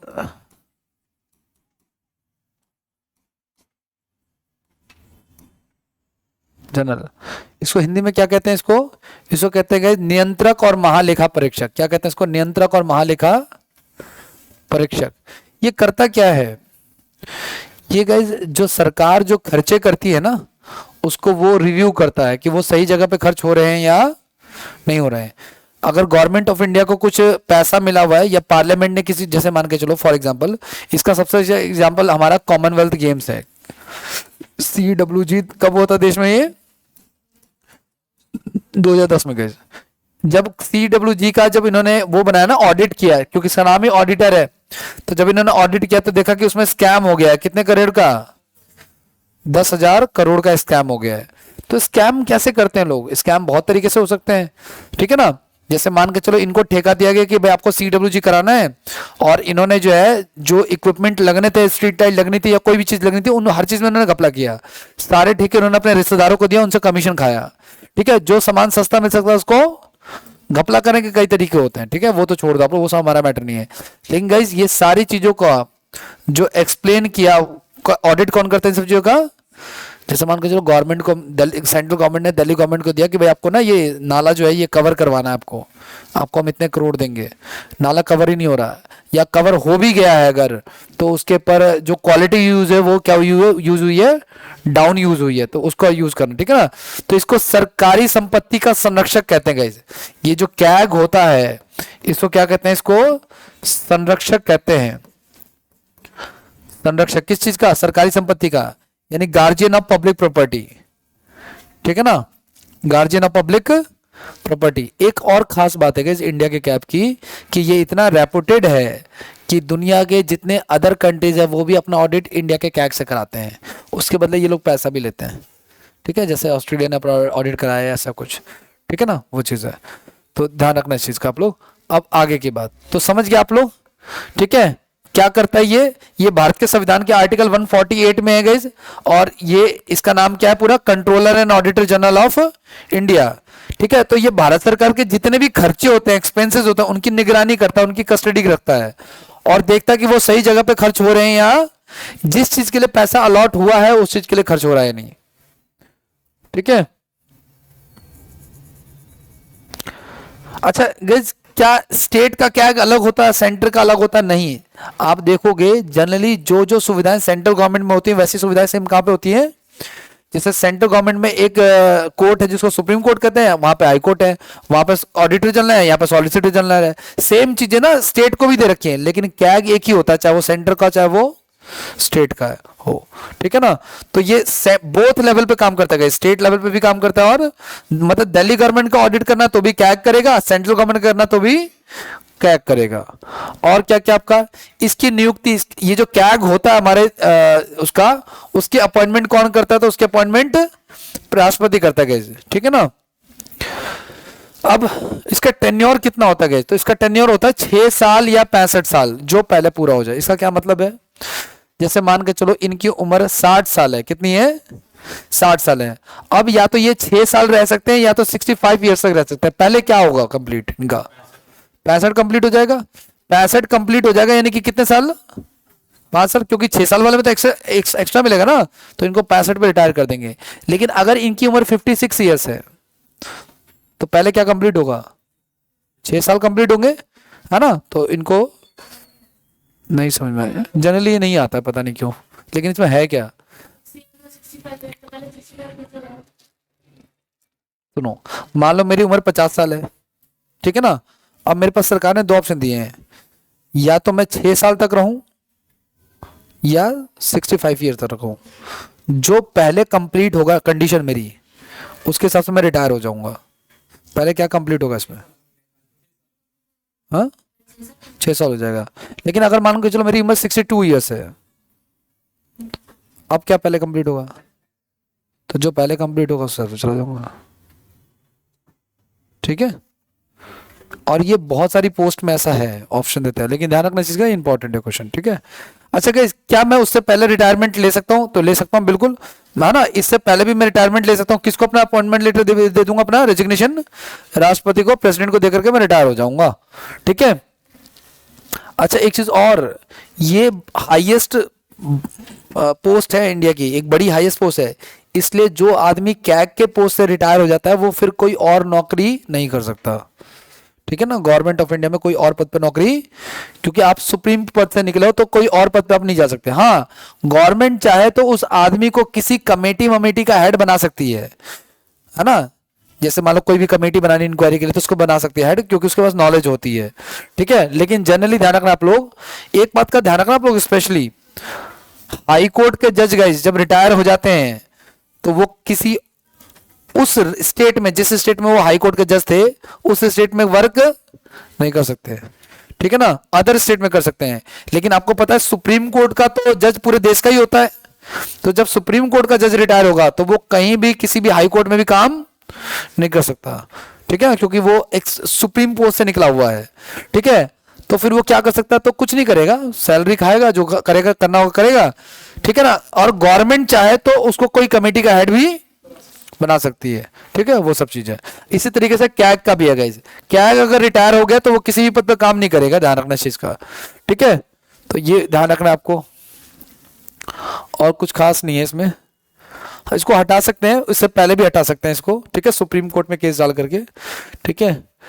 salary value कुछ खास नहीं है, ये सब छोड़ दो आप लोग।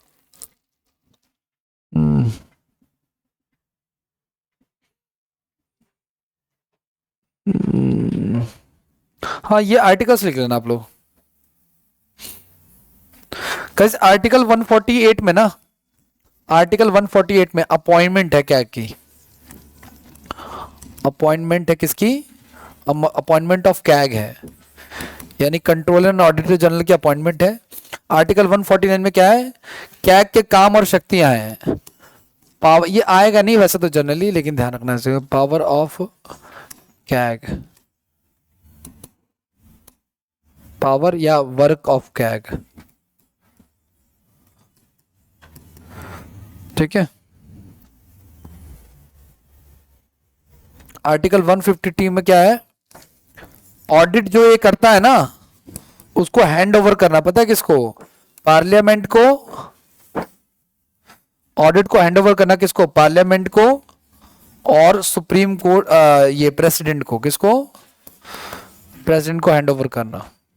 ये मेन आर्टिकल है, एक लास्ट वाला इंपॉर्टेंट नहीं है, इसको आप स्किप कर सकते हो, ठीक है। आर्टिकल से क्वेश्चन आएगा ही नहीं, आर्टिकल से क्वेश्चन यही आएगा कि पब्लिक प्रॉपर्टी का संरक्षक, क्यूरेटर कौन है, संरक्षक कौन है, गार्जियन कौन है, तो क्या है, क्या पता इसका आर्टिकल वार्टिकल कभी पूछ ले तो पूछ ले, ठीक है। जब इसका PYQ कराऊंगा ना तो उसमें आपको देखने को मिलेगा ये क्वेश्चन थोड़ा बहुत।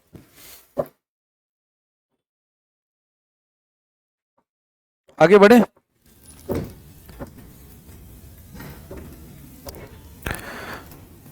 तो इतना ही पढ़ा आप लोगों ने, जो पढ़ा इतना ही है। हमारा आखिरी जो आर्टिकल है वो क्या, हमारा आर्टिकल 151। इसके बाद अब सेंट्रल गवर्नमेंट खत्म हो जाता है। ध्यान से सुनना आप लोग, मैंने आपको एक बात बताई थी, मैंने कहा था कि संविधान बनाने वाले क्या थे, बहुत ज्यादा इंटेलिजेंट थे। क्या थे, कैसे इंटेलिजेंट थे, सबसे पहले उन्होंने किसका डिसीजन किया, सबसे पहले उन्होंने डिसीजन किया लैंड का। किसका डिसीजन किया, लैंड का, यानी कि जमीन का डिसीजन किया। और जमीन का डिसीजन उन्होंने कौन से आर्टिकल में किया, आर्टिकल 1 टू लेकर के, आर्टिकल 1 से लेकर के 4 तक, ये पार्ट 1 है ऑफ द कॉन्स्टिट्यूशन, ठीक है ना, पार्ट 1 है। फिर जमीन के बाद क्या चीज आई, मेन सिटीजनशिप आई। क्या है सिटीजनशिप को हम क्या बोलते हैं? नागरिकता बोलते हैं। क्या बोलते हैं? नागरिकता बोलते हैं। और ये कब आया? ये आया आर्टिकल 5 to 11 में आएगा। आर्टिकल 5 से लेकर के आर्टिकल 11 तक आया, यानी 5, 6, 7, 8 ऐसे करके। ये कौन से पार्ट में है? पार्ट 2 में है गाइस। ठीक है, तो आपको जमीन भी दे दी, आपको नागरिकता भी दे दी। अब उसके बाद क्या दिया आपको? Fundamental rights. ठीक है ना, फंडामेंटल राइट्स दे दिए गए। ठीक है ना, तो फंडामेंटल राइट्स जो है वो आर्टिकल कहां से? 12 से लेकर के 35 तक है। आर्टिकल 12 से लेकर 35 तक है। कितने फंडामेंटल राइट्स है हमारे? पहले 7 थे, अब कितने हैं हमारे पास? 6 है। ये कौन से पार्ट में? पार्ट 3 में है। ठीक है, फंडामेंटल राइट्स के बाद गाइस आपको फिर क्या दिया? डीपीएसपी दिया। क्या दिया? डीपीएसपी का मतलब क्या होता है? राज्य के नीति निर्देशक। यानी आपको जमीन दी, आपको नागरिकता दी, आपको राइट्स दिए। अब राज्य कोशिश करेगा कि आपको बढ़िया बढ़िया चीजें मिले, बढ़िया हॉस्पिटल मिले, बढ़िया कॉलेज मिले, है ना। गरीबी खत्म करने के लिए कोई स्कीम चला दी, अनाज फ्री में दे रहे हैं, ये सब चीजें, फ्री बिजली दे रहे हैं, पानी दे रहे हैं, ये सारी चीजें राज्य के अंडर में आती हैं। रिजर्वेशन दे रहे हैं, ये रिजर्वेशन भी किसके अंदर आता है? राज्य के अंदर आता है। अगर वो ये राज्य जब चाहे इसको क्या कर सकता है? ठीक है ना। अच्छा, राज्य का मतलब यहाँ पे सेंट्रल गवर्नमेंट भी हो सकता है। राज्य का अंदर क्या हो सकता है यहाँ पे? राज्य का मतलब यहाँ पे सिर्फ राज्य नहीं है, सेंट्रल गवर्नमेंट भी है। क्योंकि एक पॉलिटी में गाइस स्टेट वर्ड का मतलब दोनों ही होते हैं। ठीक है, सरकार होती है राज्य का मतलब यहाँ पे। आर्टिकल 36 से लेकर कहां तक? 51 तक है गाइस। ठीक है ना, ये सारा हमने पढ़ा था कल, हमने पॉलिटी क्लास में भी पढ़ा था इवनिंग को। और ये कौन से पार्ट में? पार्ट 4 में गाइस। ठीक है, फिर एक आया आर्टिकल 51A। इसमें क्या आपका? फंडामेंटल ड्यूटीज है, फंडामेंटल ड्यूटीज है। ठीक है ना, फंडामेंटल ड्यूटीज है। और ये जो फंडामेंटल ड्यूटीज है ये किसमें? पार्ट 4A में। किसमें? 4 कॉम है मतलब कि।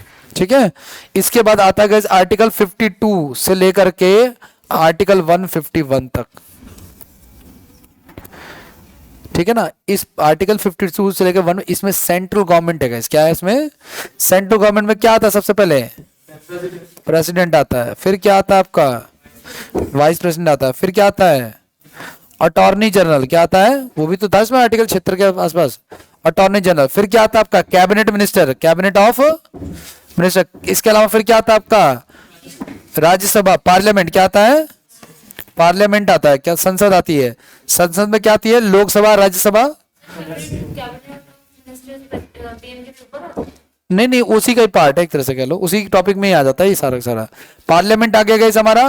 पार्लियामेंट के बाद हमारा वो सब कुछ आ जाता है। उसके बाद फिर हमारा आ जाता है ये सुप्रीम कोर्ट। क्या आ जाता है? सुप्रीम कोर्ट के बाद क्या आ जाता है फिर हमारा? कैग। That's it. अब सेंट्रल गवर्नमेंट जो संविधान लिखने वाले थे उन्होंने कहा कि भाई अब माफ करो, अब राज्यों की बारी है। किसकी बारी है अब? तो अब आर्टिकल 152 से गाइस आपने जस्ट पढ़ा कि ये कैग कहां पे खत्म हो रहा है? 151 पे। अब 151 के बाद हमने स्टेट जो है, जैसे यूपी स्टेट या, ठीक है ना, प्लीज बातें नहीं करो, यूपी स्टेट जो है या कोई भी स्टेट, उसको ध्यान में रखते हमने लॉ बनाना चालू किया। तो जैसे सेंट्रल गवर्नमेंट में, जहां से सेंट्रल गवर्नमेंट शुरू हो रही है, भाई बातें नहीं, ये इसको बोलते हैं एग्जीक्यूटिव। क्या बोलते हैं इसको? एग्जीक्यूटिव का मतलब क्या होता है हिंदी में? क्या कहते हैं इसको? कार्यपालिका।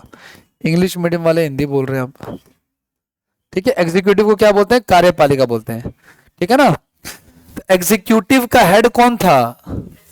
ऐसे ही राज्य में हेड कौन होता है? गवर्नर होता है। कौन होता है? गवर्नर। और जैसे देखो, सुनो, अब गौर से देखते जाना आप लोग। जैसे सेंट्रल गवर्नमेंट में हेड प्रेसिडेंट था, जैसे सेंट्रल गवर्नमेंट में हेड कौन होता है? प्रेसिडेंट होता है। ऐसे राज्य में हेड कौन होता है? राज्यपाल, गवर्नर होता है। जैसे सेंटर में गए, अच्छा ये नॉमिनल हेड होता है। कौन होता है? एक्चुअल हेड कौन होता है? सेंटर में पीएम होता है। कौन होता है? ऐसे राज्य में कौन होता है? सीएम। ये राज्य की बात कर रहा हूं, तुम दिल्ली को कंसीडर मत करना, क्योंकि तुम बैठे दिल्ली में हो तो दिल्ली को मानते हो एक्चुअली, ठीक है ना। चेयर है पीछे? नहीं दे देना भाई इनको जरा चेयर। योगेश पीछे पास करना इनको जरा, ठीक है। सुनो मेरी बात, जैसे प्राइम मिनिस्टर होता है वैसे ही स्टेट में कौन होता है? जैसे ये नॉमिनल हेड होता है, एक्चुअल हेड यहाँ पे कौन है? लेकिन इसमें दिल्ली काउंट नहीं होती भाई। राज्य, ये दिल्ली राज्य दिल्ली क्या है? दिल्ली यूटी भी नहीं है, यूटी है लेकिन दिल्ली सेमी स्टेट है। क्या है? Semi state. यहाँ पे यूटी भी है और यहाँ पे सरकार भी है। यूटी का मतलब तो वो होता है ऐसी जगह जहां पे किसका कैप्चर हो? सेंट्रल गवर्नमेंट का। लेकिन यहाँ पे पूरी तरीके से सेंट्रल गवर्नमेंट का कैप्चर, सेंट्रल गवर्नमेंट का। हम वो वाला इलाका देखेंगे, वो सेक्रेटेरिएट वाला। ये सब तुम देखो, सेंट्रल गवर्नमेंट ने अपने काम को कम करने के लिए यहाँ पे 1990 में सरकार बनानी चालू की परमिशन दी है। और सेंट्रल गवर्नमेंट जब चाहे यहाँ पे सरकार को बर्खास्त भी कर सकती है। ठीक है, इसकी चर्चा हमने पहले कर चुके हैं हम लोग। ठीक है ना, ये चीजें। ठीक है, तो अब हम पढ़ने वाले गवर्नर के बारे में, चीफ मिनिस्टर के बारे में, ऐसे करके। ठीक है, तो आज एक टॉपिक निपटाएंगे हम लोग गवर्नर का, फिर आगे हम लोग बढ़ेंगे। ठीक है, अच्छा एक चीज और, जैसे आपने देखा होगा, अच्छा जितने भी और इसमें ऑफिसर्स होते हैं ना, सेम ऐसे ही इसमें भी होते हैं। कैबिनेट मिनिस्टर इसमें भी था, कैबिनेट मिनिस्टर इसमें भी होगा। इसमें एक सुप्रीम कोर्ट था, इसमें भी होगा। उसको हम क्या कहेंगे? उसको हाई कोर्ट कहेंगे। सेम कंपैरिजन अब स्टेट लेवल पे हो जाएगा। ठीक है ना, आर्टिकल बदल जाएंगे। लेकिन आपके एग्जाम में चूंकि आप सेंट्रल गवर्नमेंट की, मैंने कहा ना, जिस ऑर्गेनाइजेशन की तैयारी करो उसके बारे में पता होना चाहिए। आप एसएससी का फॉर्म भर रहे हो, एसएससी स्टेट की बॉडी है कि सेंटर की? सेंटर। रेलवे का फॉर्म भरो, किसकी बॉडी है? ठीक है ना, तो ये सेंट्रल बॉडी है, तो आपको ज्यादातर आर्टिकल का फोकस 151 तक रखना है। लेकिन सेंट्रल गवर्नमेंट की कुछ बॉडी का जिक्र 151 के बाद भी है। जब ये सेंटर और स्टेट खत्म हो जाएंगे ना, तो संविधान बनाने वालों ने कहा यार कुछ ऐसी बातें हैं जो हम भूल गए। क्या भूल गए हम लोग लिखना? इलेक्शन कमीशन ऑफ, तो वो उन्होंने लिखा आर्टिकल 324 में। तो ये भी तो सेंटर की बॉडी है, इसलिए इससे भी सवाल आ जाता है। तो तुम देखना जनरली जो सवाल आता है, ज्यादातर सवाल वो किससे आएगा आपका? तो तुम ऑर्गेनाइजेशन की तैयारी करो सेंटर की, और स्टेट के केस में भी सेंटर का ही सवाल आता है, क्योंकि स्टेट के पास ज्यादा कुछ है भी नहीं। हाँ, ज्यादा चीजें किसके पास है? सेंटर के पास है। ठीक है ना, मैं बताता हूं, आर्टिकल 152 से लेकर के ना 200-250 के आसपास 50-100 आर्टिकल ही होंगे उनके पास। स्टार्टिंग के 150 सेंटर के हैं और 200-250 के बाद भी सेंटर के ही हैं। ठीक है ना, यानी कि पूरे संविधान में कितने आर्टिकल है भाई हमारे पास? 390 ना, 390 थे, है ना। और कितने 22 पार्ट थे और 8 शेड्यूल थे। अब कितने 470 हैं। कितने पार्ट है हमारे पास और कितने शेड्यूल है? गैस इसमें से कह लो या इसमें से कह लो, स्टेट के पास बस 10-100 ही माने, 100-120 ही आर्टिकल्स हैं बस काम के। बाकी सारे किसके अंडर में चले जाते हैं? वो सेंटर के अंडर में चले जाते हैं। ठीक है, तो इस चीज का ध्यान रखना। तो इलेक्शन कमीशन ऑफ इंडिया 324 में आता है इस तरह की बॉडी। आगे बढ़े,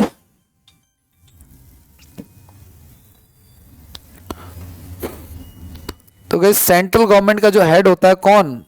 गवर्नर, वो हम पढ़ने जा रहे हैं आज। गवर्नर को निपटा करके फिर आगे बढ़ जाएंगे। आर्टिकल इंपॉर्टेंट है, ध्यान रखना इस चीज का। आर्टिकल का आपको ध्यान में रखना है बस। हाँ, जा सकते हैं, क्वेश्चन।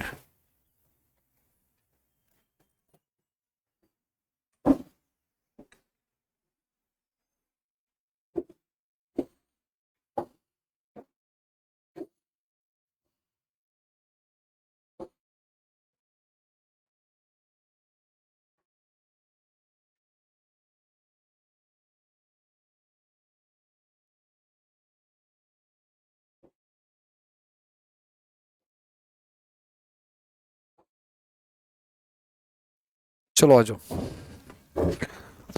एक पेज पे मैं लिखवाते जाऊंगा, आप लोग लिखते चलना। मेन यही है रिवीजन का। ठीक है, आओ देखो, बातें तो समझाई दी हैं, देखो सुनो, ध्यान रखना। अच्छा, ये जो हमारा देखो, मैंने बताया था आर्टिकल 152 से लेकर कहा था 237 तक, ये किसके बारे में है? गवर्नर और स्टेट के बारे में। गवर्नर और स्टेट के बारे में। और ये संविधान के कौन से भाग में आता है? ये पार्ट 6 में आता है। किस में आता है? पार्ट 6 में आता है। शायद इस शीट में ना ट्रांसलेशन कम है, बाकी देख लेना आप लोग। ठीक है, तो गैस सबसे पहले आता है आर्टिकल 153। इसकी डिटेलिंग नहीं भी पढ़ोगे तो भी चलेगा। ठीक है, ये आर्टिकल 153 ये कहता है गैस आपका। अच्छा गैस, आर्टिकल 152 क्या है? तो डेफिनेशन ऑफ स्टेट है। क्या है? डेफिनेशन ऑफ स्टेट है।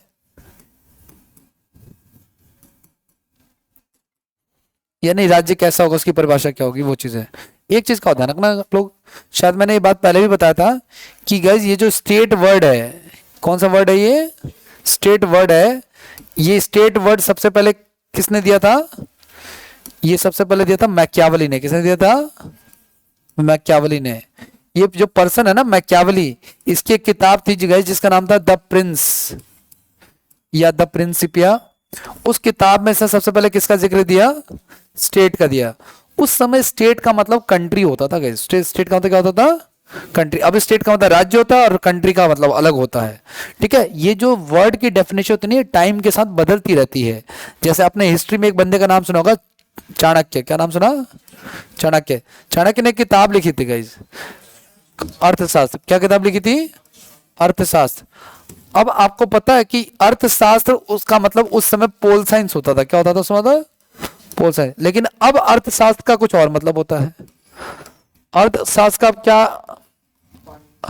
अच्छा कि ये जो अर्थशास्त्र उसका मतलब पोल साइंस है, और ये जो वाला जो अर्थशास्त्र है इसका फाउंडर पता है कौन है? Adam Smith. कौन है? किसी ने सुना नाम? सुना होगा, इकोनॉमिक्स वालों ने तो सुना होगा 12th क्लास में। आधुनिक अर्थशास्त्र के जनक एडम स्मिथ को कहा जाता। अब ये आधुनिक का मतलब क्या? Modern economy. तो इसमें क्या प्रॉब्लम आ रही है? इसमें प्रॉब्लम आ रही है एम्प्लॉयमेंट की। इसमें प्रॉब्लम किसकी आ रही है? एम्प्लॉयमेंट की। इन्फ्लेशन की प्रॉब्लम आ रही है, बैंकिंग की प्रॉब्लम आ रही है। तो ये सारी चीजें, तो ये दो हिस्सों में है, माइक्रो और मैक्रो। सुना है ना, माइक्रो इकोनॉमिक्स और मैक्रो इकोनॉमिक्स। तो ये चीज है। तो अब ये डेफिनेशन बदल गई है, ठीक वैसे जैसे ये स्टेट की बदल गई है। तो एडम स्मिथ का नाम ध्यान रखना, और एक ये याद रखना मैकियावेली वाला, ये भी आ चुका है। आगे बढ़ जाए तो आर्टिकल 152 में किसका जिक्र है? Definition of state. ठीक है ना। इसमें दिल्ली के बारे में प्लीज बात नहीं, इसमें दिल्ली को लेकर के ना अलग ही सिनेरियो होगा, ध्यान रखना इस चीज का। अब मेरी बात को ध्यान से सुनना गाइस। आर्टिकल 153 जो है हमारा, इसमें राज्यपाल, इसमें कहा गया कि हर राज्य में क्या होगा? एक। लेकिन मैंने आपको एक बात बताई थी कि राज्यों में तो राज्यपाल होगा, लेकिन आपको पता है यूटी में राज्यपाल नहीं होता है। यूटी में तो क्या होता है? यूनियन टेरिटरी, है ना। उसमें क्या होता है? इसमें होता है एलजी, लेफ्टिनेंट गवर्नर, जिसको कहते हैं उपराज्यपाल। क्या कहते हैं उसको? उपराज्यपाल कहते हैं। या तो यूटी में क्या होता है? प्रशासक होता है। क्या होता है? प्रशासक, जिसको कहते हैं एडमिनिस्ट्रेटर कहते हैं। बोलो सर।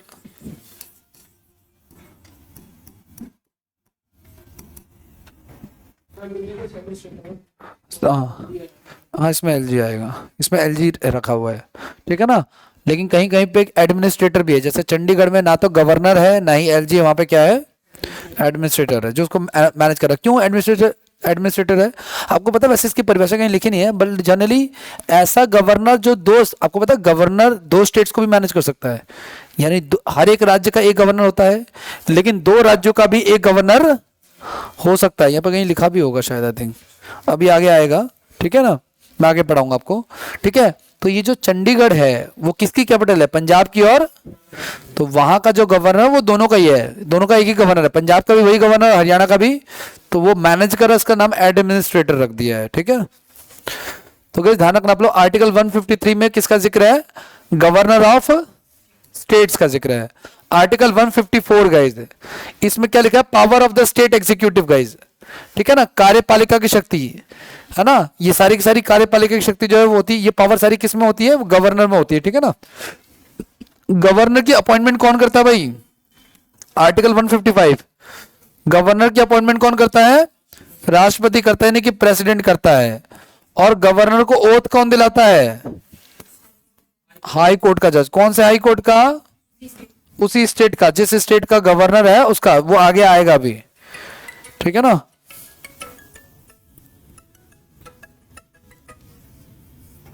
आगे बढ़े, नेक्स्ट अगला आएगा आर्टिकल 156। क्या है? Duration of governor. आर्टिकल 157 क्या है? Eligibility of a governor. Eligibility क्या होती है गवर्नर की? इसको लेकर हमने एक बार चर्चा की थी, आपको याद होगा शायद। नहीं, वो आदमी गाइस जो किसी पार्टी को पूरा जीवन दे देता है, जब वो पार्टी अपने उसमें होती है ना, पीक पे होती है। हाँ, शीला दीक्षित वाला, है ना। तो जब वो पार्टी अपने पीक पे होती है तो उसको उसका बेनिफिट मानता है। जैसे मान लो इस आदमी ने बीजेपी को पूरा जीवन दे दिया, है ना। और जीवन देने का तो ये नहीं कि केवल ग्राउंड लेवल काम किया है, आगे भी ग्रो भी किया उसने उस ऑर्गेनाइजेशन में। ये पार्टी क्या? एक तरह की ऑर्गेनाइजेशन है। क्या है? एक तरह की ऑर्गेनाइजेशन है जिसमें अच्छा काम करोगे तो प्रमोशन मिलेगा, सबके लिए ही ये चीज। तो अगर मान लो ये प्रमोट होकर आगे बढ़े हुए हैं तो जैसे इसका एग्जांपल शीला दीक्षित है। शीला दीक्षित जब अपने लास्ट टाइम में हार गई तो सेंट्रल गवर्नमेंट में उस समय कांग्रेस की सरकार थी, उन्होंने उनको आंध्र प्रदेश का गवर्नर बनाया, ठीक है। या दूसरी बार जब इलेक्शन हुआ तो किरण बेदी जो फर्स्ट फीमेल आईपीएस हैं वो हार गई तो उनको पुदुचेरी का गवर्नर बनाया, ठीक है। इस तरीके से आगे बढ़े। ये है गाइस, देखो ओथ कौन राज्यपाल का शपथ यानी कि ओथ ऑफ गवर्नर है ना, ओथ कौन दिलाता है गवर्नर को? हाई कोर्ट का जज दिलाता है। कौन दिलाता है? हाई कोर्ट का जज दिलाता है। आप इनको डिटेल में नहीं पढ़ के केवल आर्टिकल ध्यान में रखो तो भी हो जाएगा। आर्टिकल 151 क्या कहलाता है गाइस आपका?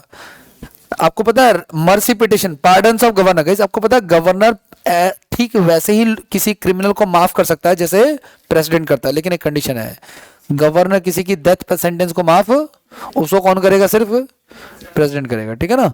ये चीज है, इसके भी 5 तरह के पार्डन होते हैं। अच्छा अगला गाइस आपका ordinance power of governor. Ordinance power of, मेरी बात को गौर से सुनना आप लोग। आपको पता पार्लियामेंट के सेशन होते हैं गाइस, पार्लियामेंट के क्या होते हैं? सेशन को क्या बोलते हैं हिंदी में? हम लोग सत्र बोलते हैं गाइस। अब आपको पता अभी कल परसों मैं पढ़ रहा था कि अभी 1 फरवरी को क्या है यार, देखना जरा, फर्स्ट संडे कब है फरवरी में? उस कैलेंडर खोलो देखो ना, फरवरी संडे कब पड़ रहा है फरवरी? हाँ एक तो 1 तारीख को बजट सेशन शुरू होना था। अब 1 तारीख को संडे है तो क्या उस दिन बजट सेशन होगा? और 1 तारीख को कोई डे भी है क्या? 3 तारीख क्या? 3 तारीख संडे? संडे अलग अलग कैलेंडर देख रहे हो क्या? 1 फरवरी को है। तुम कौन सा ईयर देख रहे हो? 25 का देख रहे हो? यार चलो कोई बात नहीं, सुनो उस दिन कोई डे भी है क्या? उस दिन कोई ना शायद कोई जयंती वगैरह भी है। हाँ गुरु रविदास जयंती है। तो अब ये कॉन्ट्रडिक्शन है क्या? गुरु रविदास जयंती को पार्लियामेंट ऑफ रहेगा या उस दिन बजट आ जाएगा, है ना। अब ये मैटर करता है ना, क्योंकि गुरु रविदास को मानने वाली कम्युनिटी है, ठीक है, जो कि छुट्टी की एक्सपेक्टेशन रखती है। ऐसा नहीं कि हमें छुट्टी चाहिए, मतलब कि उनके उस उपलक्ष्य में हमें छुट्टी चाहिए, वो चीज़ है। तो अब देखो क्या होता है कि उस दिन क्लास लगेगी या ऑफ रहेगा? क्लास मतलब उनकी क्लास, ठीक है, वो चीज़ है। तो अब सुनो तो सही मेरी बात, बजट आएगा, उसको बजट सेशन कहते हैं। क्या कहते हैं उसको? ऐसे ही 4 सेशन होता है, बजट सेशन हो गया, विंटर सेशन हो गया, मानसून सेशन हो गया ना, समर सेशन हो गया, 4 होते हैं, ठीक है। ऐसे ही जैसे सेंट्रल गवर्नमेंट के होते हैं ऐसे स्टेट के भी होते हैं। ये दिल्ली गवर्नमेंट में जो है ना, दिल्ली के सीएम, ठीक है ना, इनके भी 4 बजट आएंगे ऐसे ही सेम, ठीक है ना। ऐसे यूपी के, ऐसे बिहार के, हर स्टेट के अपने अपने बजट सेशन होते हैं। लेकिन जब बजट सेशन नहीं चल रहा होता, जैसे अभी नहीं चल रहा है, ठंड बहुत है ना, निकल ही नहीं रहे होंगे वो, तो अभी बजट सेशन नहीं चल रहा, और अभी अगर मान के चलो दिल्ली में कुछ इमरजेंसी आ जाए, कोई कानून बनाना पड़े, तो वो कैसे बनाएंगे? अध्यादेश से। कैसे बनाएंगे? अध्यादेश मतलब ऑर्डिनेंस। अध्यादेश में क्या होगा? जो सारे ये जितने भी हमारे इलाके के जो एमएलएज हैं, ये राजकुमार चौहान और ये बाकी XYZ है ना, ये सारे के सारे विधानसभा नहीं जाते होंगे, ये अपने घर पे बैठ के अपने इलाके को देखते होंगे, और आपको भी पता है वो कितना ही देखते हैं, ठीक है ना। तो किस पे बता रहा था आपको? ये अध्यादेश पे। तो अगर ये नहीं जा रहे हैं, इमरजेंसी में कोई बिल बनाना पड़े तो कौन बना सकता है? गवर्नर बनाएगा। कौन बनाएगा? और बनाएंगी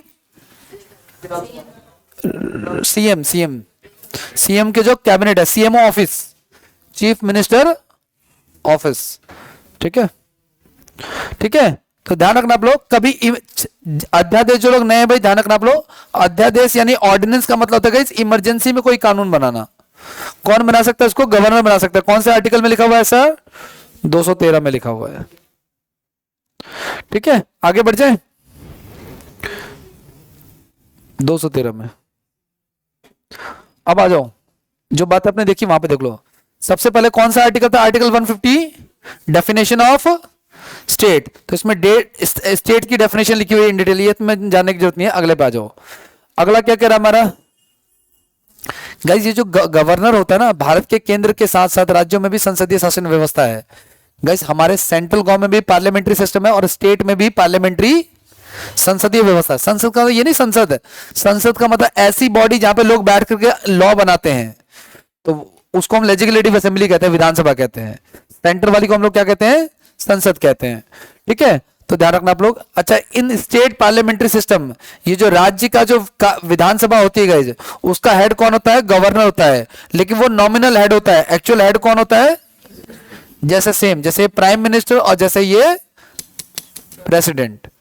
ठीक है, ठीक है। अच्छा, हर एक राज्य के लिए गाइस एक गवर्नर होता है, आर्टिकल 153। लेकिन इसमें एक अमेंडमेंट कर दिया गाइस, ये लिख लेना आप लोग, 7th अमेंडमेंट 1956 गाइस। ठीक है ना, 7th कॉन्स्टिट्यूशनल अमेंडमेंट 1956 क्या कर दिया? ये बता दिया कि भाई अगर हमें जरूरत लगी तो हम 2 राज्यों का भी एक गवर्नर बना सकते हैं, जिसका एग्जांपल वो चंडीगढ़ वाला है। आगे बढ़े।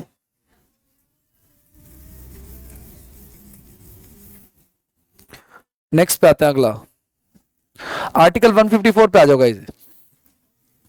गाइज, जितनी भी स्टेट की पावर होती है वो सारी किसके अंदर होती है?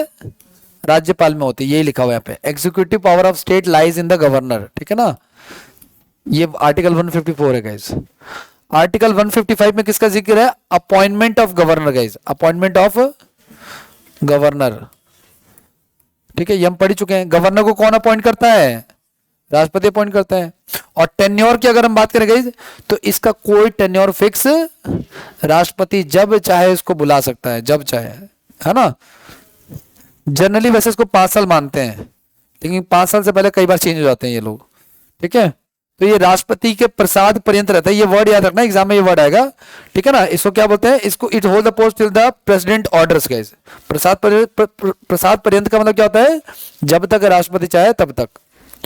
ठीक है, अगर इसको अपना रेजिग्नेशन देना तो किसको देगा? वो राष्ट्रपति को देगा। आगे बढ़ जाए, जो बातें वहां पे थी वही रिपीट हो रही है यहाँ पे। अगला, एलिजिबिलिटी क्राइटेरिया क्या होना चाहिए भाई? भारत का नागरिक होना चाहिए। उम्र कितनी होनी चाहिए? उम्र 35 साल होनी चाहिए। ठीक है, यह ध्यान रखना आप लोग। और किसी भी ऑफिस ऑफ प्रॉफिट पे नहीं होना चाहिए। What is office of profit? हाँ, एक साथ 2 सरकारी पोस्ट ना होल्ड करता हो। जैसे अगर आप एक साथ 2 सरकारी नौकरी करते हो तो ये इलीगल होता है। ऐसे ही अगर कोई गवर्नर, अब ऐसा कैसे हो जाएगा? आप सोचो ये लिखा क्यों है? तो इस लेवल का जो पर्सन होता है ना, गवर्नर जो बनता है, फाइनेंस मिनिस्टर जो बनता है, प्राइम मिनिस्टर जो बनता है, वो ऑलरेडी किसी ना किसी डिपार्टमेंट में होता है। जैसे प्रणब मुखर्जी की बात करते हैं, जो कि भारत के राष्ट्रपति रह चुके हैं। प्रणब मुखर्जी का जब नाम नॉमिनेट हुआ for the president of India, उससे पहले वो फाइनेंस मिनिस्टर थे। उससे पहले क्या थे? वो फाइनेंस मिनिस्टर थे। तो उनको वो पद छोड़ना पड़ा। ठीक है ना, क्योंकि 2 पोस्ट वो एक साथ होल्ड, एक ही आदमी प्रेसिडेंट भी बन जाए, फाइनेंस मिनिस्टर भी, पॉसिबल नहीं है। ठीक है, तो आगे की बात नेक्स्ट। लेकिन गाइस, इसको लेकर के ना ध्यान से सुना, इसको लेकर के एक डाउट। क्या डाउट? ये अभी दिमाग में आया मेरे, कि जो ऑफिस ऑफ प्रॉफिट जो होता है, लाभ का पद, ये 3 लोगों के लिए है मेनली, सरकारी एम्प्लॉयज के लिए। आप लोग एक साथ 2 काम, सरकारी कर्मचारी को स्टॉक मार्केट खरीदना भी बैन है।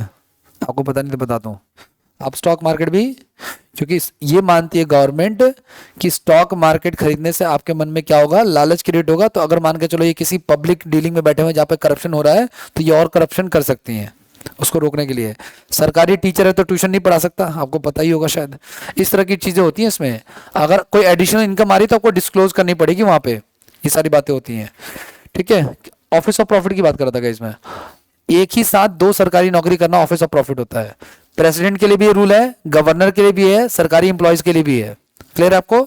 लेकिन नेताओं के लिए नहीं। कैसे नहीं है? एक नेता 2 डिपार्टमेंट होल्ड कर सकता है। जैसे आपने कभी देखना कि जो हमारी दिल्ली की जो सीएम है, इनके पास मिनिस्ट्री ऑफ एजुकेशन भी होगा शायद, इनके पास मिनिस्ट्री ऑफ होम अफेयर्स भी होगा, दिल्ली का होम अफेयर्स। समझ आप लोग? प्राइम मिनिस्टर के बाद ही खुद 3-4 डिपार्टमेंट होंगे प्राइम मिनिस्टर के पास। ठीक है, तो रेलवे किसी को दे दिया, ठीक है, लेकिन आपको पता नहीं है कि कभी कभी इमरजेंसी में प्राइम मिनिस्टर खुद भी 2-3 डिपार्टमेंट को क्या कर लेता है? संभाल लेता है, अगर कोई पर्सन एलिजिबल नहीं है तो। ठीक है, आर्टिकल 158 की बात करेंगे, सैलरी ऑफ गवर्नर। तो इसकी सैलरी संसद डिसाइड करती है गाइज। ठीक है ना, और उतना कुछ खास नहीं है, 3.5 लाख रुपए महीना ही होता, मिलता बस, ज्यादा नहीं मिलता। ठीक है, अच्छा, इसकी सैलरी भी कहां से आती है? भारत की संचित निधि से आती है। कहां से आती है? ठीक है ना, हाँ सॉरी, राज्य की संचित निधि, सॉरी, नहीं, हाँ वो ज्यादा कोई दिक्कत नहीं है। लेकिन इसकी जो सैलरी आती है वो स्टेट की फंड से आती है। वो जो आप पढ़ रहे थे चीफ जस्टिस वाला, उसकी सैलरी आती थी भारत की सेंट्रल गवर्नमेंट से, और उसकी किससे आ रही है, यानी ये। अच्छा, मैं कल परसों में आपको एक बात बता रहा था कि हमारे संविधान के आर्टिकल 1 में क्या लिखा है, कोई बोल सकता है? भारत राज्यों का संघ होगा, क्या होगा? India, that is, India will be union of states. ठीक है, अब मैंने आपको एक बात बताई थी कि जिस जिस कंट्री ने ये डेफिनेशन अडॉप्ट की है वहां पे एक प्रॉब्लम है। क्या प्रॉब्लम है? वहां पे सेपरेशन की प्रॉब्लम होती है। बंगाल कहेगा मुझे अलग चाहिए, महाराष्ट्र कहेगा मुझे अलग चाहिए, पंजाब वालों को खालिस्तान चाहिए, केरला वालों को अलग चाहिए। ये प्रॉब्लम चलती रहती है और अलग हो भी जाते हैं, लेकिन भारत आज तक कभी अलग, इतना भी अलग नहीं हुआ, बल्कि हमने जोड़ा है सिक्किम को। ठीक है ना, आगे की बात। ये जो कनेक्टिविटी आप देख रहे हो ना भारत के राज्यों, कितने सालों में नहीं हुई है। कई कितने देश टूट गए सर, पिछले 50 साल का उठाओगे ना, कितने देश टूट गए, लेकिन इंडिया, इसके कारण 3 माने जाते हैं। पहला, वो अधिकारी जो सेंट्रल गवर्नमेंट अपॉइंट करती, पहला कारण यह है कि हमने राज्यों को फोर्स नहीं दे रखी। क्या नहीं दे रखी? किसी स्टेट के पास एयरफोर्स नहीं है, आर्मी नहीं है, उनके पास पुलिस है, जिनके पास लिमिटेड हथियार है। लिमिटेड मतलब किसी पुलिस के पास नहीं, देखो टैंक है या तोप है, ऐसे हथियार अपने, उनके पास बंदूकें ही होती है नॉर्मल। ये इसलिए कि कल को अगर ये स्टेट सेपरेट होने लग गए ना, तो हम इनको रोक सकें बाई फोर्स। जैसा हमने ऑपरेशन पोलो चलाया, वैसे ऐसा भी हो सकता है कि कल को वेस्ट बंगाल का कुछ हो जाए सीन, और ज्यादातर ऐसे राज्यों के साथ होगा जो बॉर्डर से शेयर होते हैं, है ना, वो रिस्क ज्यादा होगा। ठीक है, ये चीज है। तो पहली चीज, हमने इनको फोर्स नहीं दे रखी। दूसरी चीज है, हमने सेंट्रल गवर्नमेंट ने अपने एम्प्लॉयज स्टेट गवर्नमेंट में बिठा रखे हैं। आईएएस अपॉइंट कौन करता है उनको, और बैठे कहाँ है वो, स्टेट गवर्नमेंट। आईएएस आपके एक जिले का है, एक एक जिले का होता है, यानी कोई हर जिले में जो एक्टिविटी हो रही है वो किसके थ्रू हो रही है, आईएएस के थ्रू हो रही है। और आईएएस जो ऑफिसर है वो किसका एजेंट है, वो सेंट्रल गवर्नमेंट को बताएगा ये सीन चल रहा है यहाँ पे, सेंट्रल गवर्नमेंट फिर उस हिसाब से कार्रवाई करेगी। चलो ठीक है, आईएएस तो ठीक है, कोई दिक्कत नहीं है। अब सेंट्रल गवर्नमेंट ने क्या किया कि अभी भी अगर ये कुछ कर सकता, हो सकता है कल को बिल ले अपने असेंबली में कि भाई हमें अलग स्टेट बनाओ, बिल पास कर दे, ये भी हो सकता है। तो उसके लिए फिर उन्होंने अपना एक और एजेंट बनाया है, कौन, गवर्नर। गवर्नर जो होता है वो भी सेंट्रल गवर्नमेंट का क्या होता है, एजेंट, जो स्टेट पर निगरानी रखता है। फिर एक और चीज उन्होंने चली, उन्होंने कहा पुलिस तो दे रखी, लेकिन हो सकता है पुलिस भी क्या पता इनके पास ज्यादा हो जाए, तो उन्होंने कहा एक काम करते हैं, हम सेंट्रल गवर्नमेंट में पुलिस अधिकारी को अपॉइंट करते हैं, इंडियन पुलिस सर्विसेज, आईपीएस, और वो अपॉइंट करके कहां भेज दिया उनको, स्टेट में। अब तुम्हारे इलाके में जो आईपीएस है वो सेंट्रल गवर्नमेंट का है, किसी भी तरीके से स्टेट वालों को पावर इतनी दे ही नहीं रखे कि वो सेपरेट हो जाए। और इंडियंस में थोड़ी देशभक्ति ठीक ठाक है, इस कारण से भी ये प्रॉब्लम कभी आई नहीं। तो एक स्टेट के पास इतनी पावर नहीं है कि वो अलग हो जाए, और उसके जो हेड ऑफ द स्टेट है, जिले का स्टेट डीएम है, राज्य का स्टेट गवर्नर है ना, और पावर के स्टेट में वो आईपीएस है जो सेंट्रल गवर्नमेंट का है। समझ रहे हो कैसे जोड़ा हुआ है इसको? ठीक है, अगर ये जुड़ाव ना है ना, ये तुरंत टूटने लग जाए। बाहर की पावर्स इनको और प्रेशराइज करेंगे कि सेपरेट हो जाओ, है ना, अलग, उनको फंडिंग करेंगे, ऐसा भी हो सकता है। ठीक है, ये चीज है। तो भारत ये जो गवर्नर को guys agent of central government बताया जाता है, हर एक उस स्टेट में गाइज जहां पे गवर्नर था ही है हर स्टेट में, लेकिन जहां पे ऐसी सरकार है जो सेंट्रल गवर्नमेंट के अगेंस्ट है, जैसे कांग्रेस की सरकार, अदर पार्टी की सरकार है, समझ पा रहे हो क्या? वहां पे देखना हमेशा उस राज्य की सरकार की गवर्नर से हमेशा टसल होती रहेगी। जैसे दिल्ली गवर्नमेंट की होती थी, है ना, आम आदमी पार्टी के समय में किससे होती थी, उनकी एलजी से होती थी ना, हर समय। तो हर राज्य का वही हाल है। लेकिन इस समय शायद आई थिंक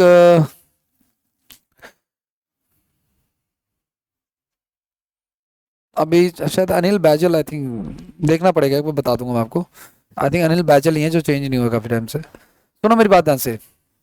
तो उन राज्यों में प्रॉब्लम नहीं होती जिन राज्यों में बीजेपी वाली गवर्नमेंट है, सेंटर में भी किसकी गवर्नमेंट है, बीजेपी की, स्टेट में भी यूपी में किसकी गवर्नमेंट है। तो वहां पे आपको ये न्यूज नहीं मिलेगी कि गवर्नर की लड़ाई हो रही है, गवर्नर से लड़ाई। क्यों? क्योंकि सरकार दोनों जगह सेम पार्टी की है, प्लस में पर्सन भी उन्हीं का अपॉइंटेड है। ठीक है, इसको एजेंट ऑफ सेंट्रल गवर्नमेंट भी कहा जाता है। आगे बढ़ जाए, और क्या कह रहा है, इसका ओथ गाइस, इसका ओथ कौन दिलाता है इसको, हाई कोर्ट का। अच्छा, ये ऐसा बंदा है गवर्नर जिसको अपॉइंट तो सेंट्रल गवर्नमेंट कर रही है, उसको सैलरी किसको देनी पड़ रही है, स्टेट को। ये तो ये तो गलत है। ठीक है, 3.5 लाख रुपए महीना, आर्टिकल 160 गाइस, है ना, गाइज कभी कभी क्या होगा, इमरजेंसी सिचुएशन में राष्ट्रपति द्वारा राज्यपाल को कृत्य सौंपना, work assign to the governor by the president of India in case of emergency. कभी कभी ऐसा कोई काम हो जाए जिस केस में ये काम, एडिशनल काम सौंपे जाते हैं। ठीक है, आर्टिकल 161 क्या होता है गाइस हमारा, मर्सी पिटिशन ऑफ, मर्सी कह लो या पार्डन कह लो, आप लोग पार्डन भी लिख सकते हो आप यहाँ पे। गवर्नर जो है ना गाइस माफ कर दे सकता है किसी को। ये माफी वाला जो प्रोसीजर है बड़ा लंबा होता है। मान के चलो गाइस स्टेट में कोई बहुत फेमस इस इलाके का क्रिमिनल है जिसको पुलिस ने अरेस्ट किया, सबसे पहले कहाँ जाएगा, हाई कोर्ट में, फिर कहाँ जाएगा, सॉरी डिस्ट्रिक्ट कोर्ट में, फिर कहाँ जाएगा। तो एक आदमी जब कहता है ना कि मुझे माफ कर दो, तो उसकी अर्जी नीचे से आती है। नीचे से मतलब कि दिल्ली जिस स्टेट में वो है वहां की होम मिनिस्ट्री, स्टेट की होम मिनिस्ट्री देखेगी, फिर अगर वो सेंटर में जाता है तो सेंटर की होम मिनिस्ट्री देखेगी, और है ना। तो राष्ट्रपति जो किसी को पार्डन कर देता, माफ कर देता है, उसके बाद राष्ट्रपति के पास जो फाइल आती है वो होम मिनिस्ट्री के थ्रू आती है।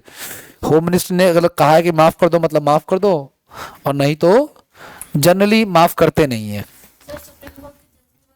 अच्छा, ऐसा नहीं है कि प्रेसिडेंट खुद होम मिनिस्टर पे डिपेंडेड है, प्रेसिडेंट खुद से भी चाहे तो ये काम कर सकता है, ऐसी बात नहीं है, लेकिन कोऑर्डिनेशन से काम करते हैं। जैसे कि ये जो मैंने किस प्रेसिडेंट का नाम लिया अभी आपको, प्रणब मुखर्जी, उन्होंने कई सारे आतंकवादियों को फांसी पर लटकाया अपने टाइम पे, सबकी फाइलें रिजेक्ट कर दी। और मैंने कहा किसी भी आतंकवादी की फाइल जब रिजेक्ट होती है तो उसके फांसी का प्रोसीजर स्टार्ट हो जाता है, फिर उसका काउंटडाउन शुरू हो जाता है। मैं कह रही थी कि सुप्रीम कोर्ट के जज के बाद गवर्नर को पार्डन कर सकता है उस सजा, सुप्रीम कोर्ट की जजमेंट के बाद नहीं, उसके बाद फिर ये हाई कोर्ट में मेरे प्रेसिडेंट करेगा। हाँ ये हाँ, गवर्नर तभी तक माफ कर सकता है जब तक मैटर हाई कोर्ट में गए। ठीक है ना, अगर मैटर कहाँ चला गया है सुप्रीम कोर्ट, तो उसके लेवल का हमें व्यक्ति चाहिए, तो वो व्यक्ति फिर प्रेसिडेंट के पास जाएगा, गवर्नर पे वापस नहीं आएगा। एक बात और भी ध्यान रखना, सुप्रीम कोर्ट से हो जाने के बाद वापस आप हाई कोर्ट में उस डिसीजन को चैलेंज नहीं कर सकते। आप ऊपर जा सकते हो, वापस नीचे नहीं आ सकते। ठीक है, तो ये 5 हैं जो हमने पढ़े थे। ये 5 तरह के कौन से आर्टिकल में माफ कर सकते हैं गाइस, आर्टिकल 160। तो guys type of mercy petition, तो कितने तरह के मर्सी पिटिशन होते हैं टोटल। एक होता पार्डन, किसी को गवर्नर कहेगा कि भाई मान लो किसी को सजा मिली है 10 साल की, गवर्नर का मौज लो भाई पूरी माफ कर दी है, इसको कहता है पार्डन, कंप्लीट फ्रीडम दे दी इनको। एक तो ये हो गया हमारा। सेम यही पार्ट, सब यही कौन देता है, 5 तरह की फ्रीडम कौन देता है, राष्ट्रपति भी देता है। दूसरा गाइस आपका कम्यूट, कम्यूट में क्या होता है, हाँ मतलब कि टाइम को कम कर देना, टेन्योर को कम कर देना, 10 साल को 8 साल कर देना, 5 साल कर देना। ठीक है, रिमिशन आपका, इसमें चेंज कर देना है, मतलब कि पनिशमेंट के नेचर को चेंज करना और टेन्योर को भी क्या कर देना, कम कर देना। ठीक है, रेस्पाइट का मतलब होता है कुछ केसेस में रोक देना, जैसे अगर कोई प्रेग्नेंट वुमेन है जो कि क्रिमिनल केस में अंदर है तो उसके अपराध उसको कम कर देना। एक होता है रिप्राइव गाइज, रिप्राइव का मतलब क्या होता है, एक्सटेंडेड मर्सी पिटिशन, टेम्परेरी रोक लगा देना। ठीक है ना, या सजा को कुछ समय के लिए आगे बढ़ा देना। ठीक है, ये 5 तरह के ध्यान रखना आप लोग। पार्डन, जब हम PYQ कर रहे थे तो ये 5 आए थे, किसमें, प्रेसिडेंट वाले केस में आए थे, गवर्नर में नहीं आएगा। जब भी आएगा ये क्वेश्चन वैसे प्रेसिडेंट में ही आएगा बस, लेकिन आर्टिकल आपको ध्यान रखना है। अच्छा, सेंट्रल गवर्नमेंट में प्रेसिडेंट किस आर्टिकल से माफ कर सकता है, हाँ 72 से, और स्टेट में कौन माफ कर सकता है, गवर्नर, कौन से आर्टिकल से, 161 से। ठीक है, अगला नेक्स्ट, बस और कुछ खास नहीं है, ये इतना इंपॉर्टेंट नहीं है, इसको आप ध्यान में नहीं रखोगे तो भी चल जाएगा। ठीक है,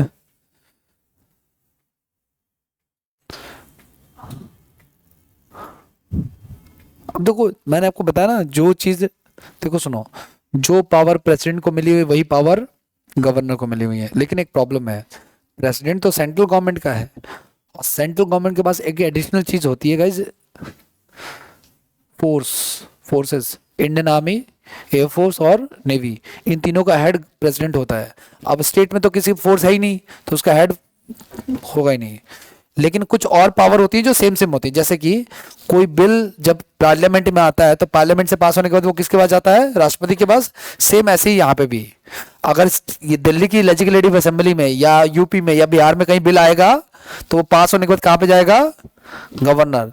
तो जैसे प्रेसिडेंट रिव्यू के लिए भेज सकता है वैसे गवर्नर भी रिव्यू के लिए, ये सारी की सारी, तो ये इसकी जुडिशियल पावर होती है। तो देखो मैं बताता हूँ को, गवर्नर की पावर्स होती हैं, गवर्नर की क्या होती हैं, पावर्स होती हैं। एक होता है आपका एग्जीक्यूटिव पावर, क्या होती है, एक होता है लीगल पावर है, एक होता है फाइनेंशियल पावर है, एक होता है जुडिशियल पावर है, एक होता है सेल्फ डिसीजंस और एक होता है स्पेशल पावर्स। एग्जीक्यूटिव पावर क्या होती है गाइस? वो पावर मतलब कि governor head of the state होता है, एग्जीक्यूटिव का हेड होता है किसमें? राज्य में। किसमें? हाँ, सेंट्रल गवर्नमेंट में तो प्रेसिडेंट होता है ना, तो एग्जीक्यूटिव पावर यही है। ठीक है। लीगल पावर क्या आपका भाई? कोई भी स्टेट का गवर्नर हो, अगर किसी स्टेट की विधानसभा का पहला सेशन शुरू हो रहा था, वो किसकी स्पीच से शुरू होगा? गवर्नर की स्पीच से, जैसा सेंट्रल गवर्नमेंट में होता था। ठीक है ना। तो सेंट्रल गवर्नमेंट में क्या होता था? पार्लियामेंट का सेशन चालू होगा तो वो किसी स्पीच से खत्म होगा, तो किसी स्पीच से। और अगर कभी कोई स्पेशल एड्रेस करना तो वो प्रेसिडेंट कर सकता है। सेम वही चीज कौन कर सकता है यहाँ पे? Governor. Financial power guys, central government में गाइज अगर कोई पार्लियामेंट में कोई ऐसा बिल आना है जो मनी बिल है, किस कैसा बिल है? मनी बिल है, तो किसकी परमिशन से पूछ के आएगा? प्रेसिडेंट से। किसके पूछ के आएगा? सेंटर में। ऐसे ही अगर स्टेट वालों को, ये रेखा गुप्ता को, योगी आदित्यनाथ को, या किसी को अगर अपनी विधानसभा में अगर पैसे से रिलेटेड कोई बिल लेके आना, तो वो किससे पूछ के लेके आएंगे? अब वो गवर्नर को कहेगा भाई ये पैसे का घपला चल रहा है। गवर्नर तो हर एक चीज की रिपोर्ट देगा जो जो लगेगा कि अगेंस्ट द नेशन चल रहा है। ठीक है। जनरली चलता नहीं है, लेकिन फिर भी आगे की बात करें तो ये सारी चीजें हैं। ठीक है। कुछ जुडिशियल पावर है, कुछ फाइनेंशियल पावर है, इस तरीके। तो जो आपने सेंट्रल गवर्नमेंट के पढ़े वही है। इनसे एग्जाम में क्वेश्चन बहुत ही ना के बराबर आता है। एक दो आर्टिकल्स आप लोग ध्यान में रख लेना आप लोग। ठीक है। एग्जीक्यूटिव पावर क्या होता है गाइस आपका?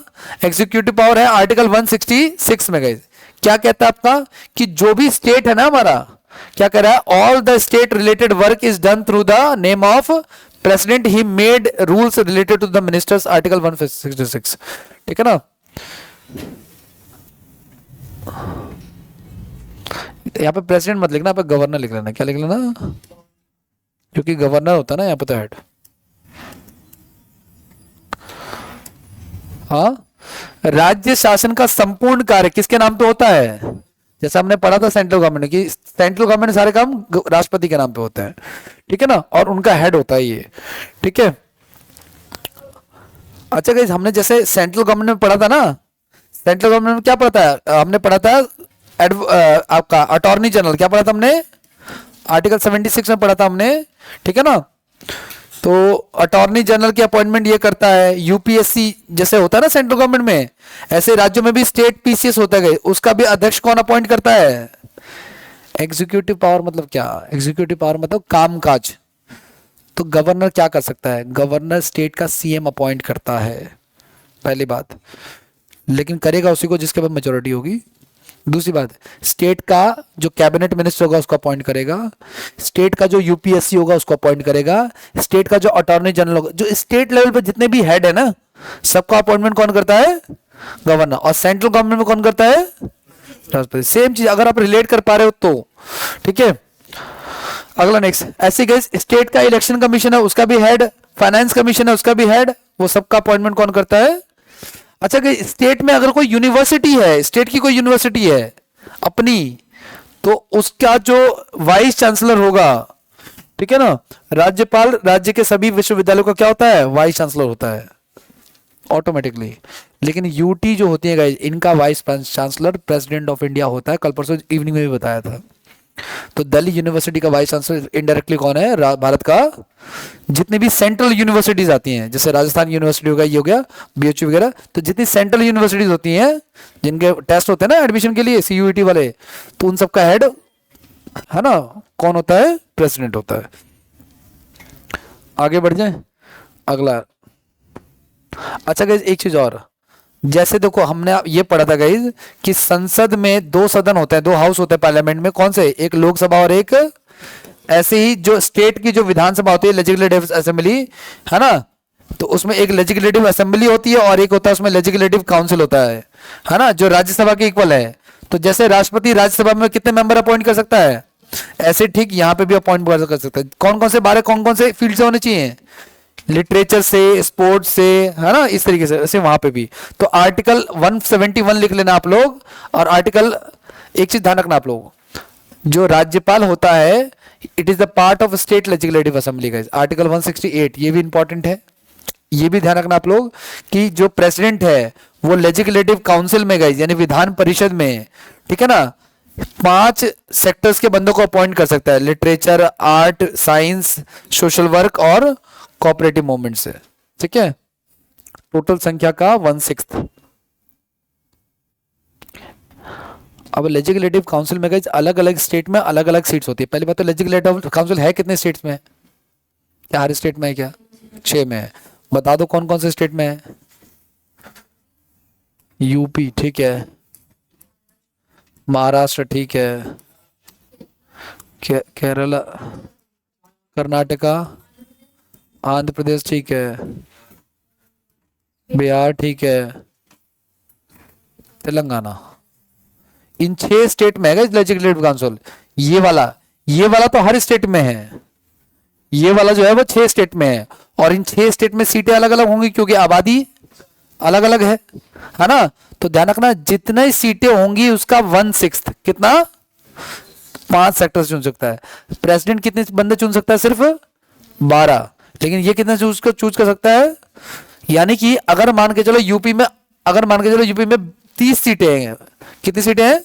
तो इसका 1/6 यानी 5 लोगों को वो अपॉइंट करेगा 5 अलग अलग सेक्टर से, जिन्होंने लिटरेचर।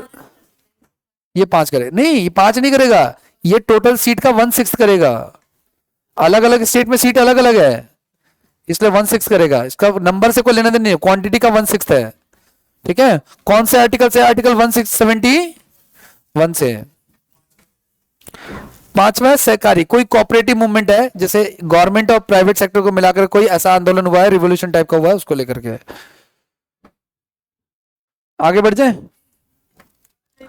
अच्छा गाइस, आर्टिकल 174 गाइस, आपको पता है ये जो स्टेट की जो लेजिस्लेटिव असेंबली होती है गाइस, इसका सत्र जब भी शुरू होगा, यानी सेशन जब भी शुरू होगा, तो वो किसकी स्पीच से होगा?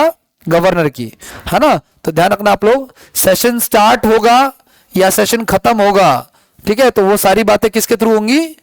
गवर्नर के थ्रू होंगी। ठीक है ना। वो article 175 guys, to give the speeches in the state assembly. ठीक है, तो वो अपने स्टेट असेंबली में स्पीच भी दे सकता है। ठीक है, कोई दिक्कत नहीं है। सेशन को स्टार्ट करवा सकता है या एंड करवा सकता है, स्पीच दे सकता है। ये सारी बातें ध्यान में रखनी है आपको।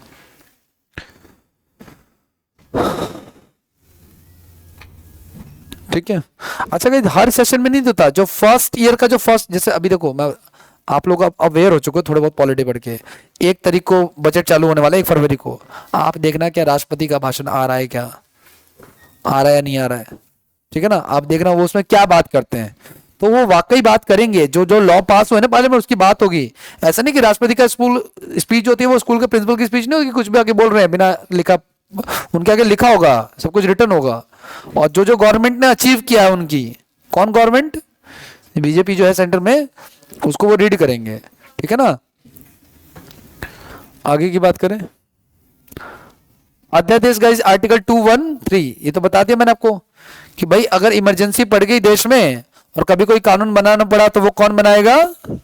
राष्ट्रपति बनाएगा, है ना। ठीक है, लेकिन सॉरी गवर्नर बनाएगा, लेकिन राज्य में, स्टेट में, सेंटर में तो राष्ट्रपति बनाएगा। और इसके लिए गवर्नर रिस्पॉन्सिबल। अगर मान लो कल को उस बिल में कोई दिक्कत आ जाए तो फिर गवर्नर रिस्पॉन्सिबल नहीं है। ठीक है। अच्छा, लेकिन एक बात और ध्यान रखना गाइस, मान लो ये बात सेम एज इट इज है, सुनो मेरी बात को ध्यान।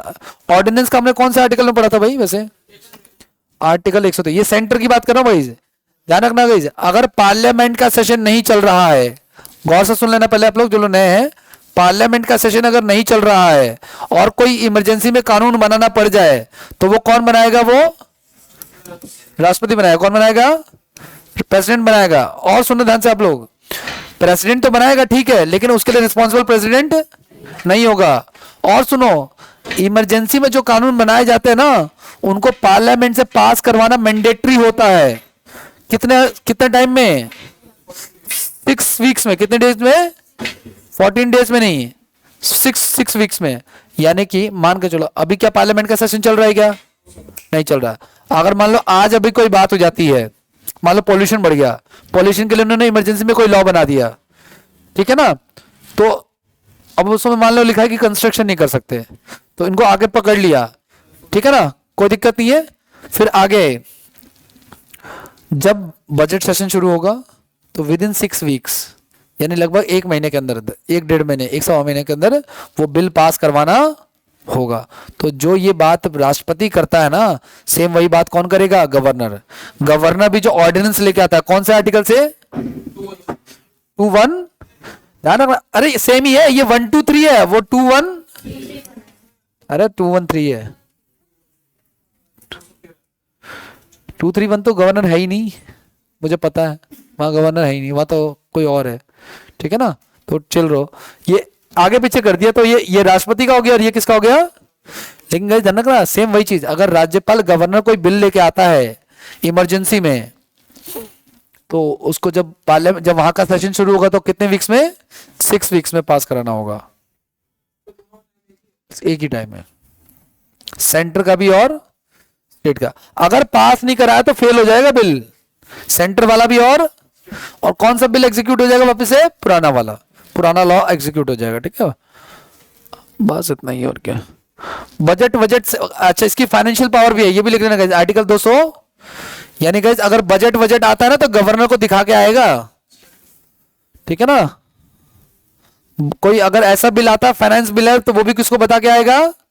गवर्नर की अनुमति के, गवर्नर की परमिशन से आएगा, है ना। Finance bill of state pass in assembly by the only permission of governor. Same ऐसे सेंटर में होता है गाइस, ठीक है। बस और कुछ खास नहीं है। और जुडिशियल पावर क्या है आपका? अच्छा गाइस, ये जो गवर्नर होता है ना गाइस, ये जो डिस्ट्रिक्ट कोर्ट होता है ना, कौन से कोर्ट, उनके जजेस की अपॉइंटमेंट करता है गवर्नर, लेकिन हाई कोर्ट की नहीं करता। हाई कोर्ट का तो वो कॉलेजियम सेशन से होता है। ये डिस्ट्रिक्ट कोर्ट जो जज होते हैं, ये रोहिणी कोर्ट, तीसरी कोर्ट, कड़कड़दुमा कोर्ट, इनके जजेस की अपॉइंटमेंट कौन करता है? गवर्नर करता है।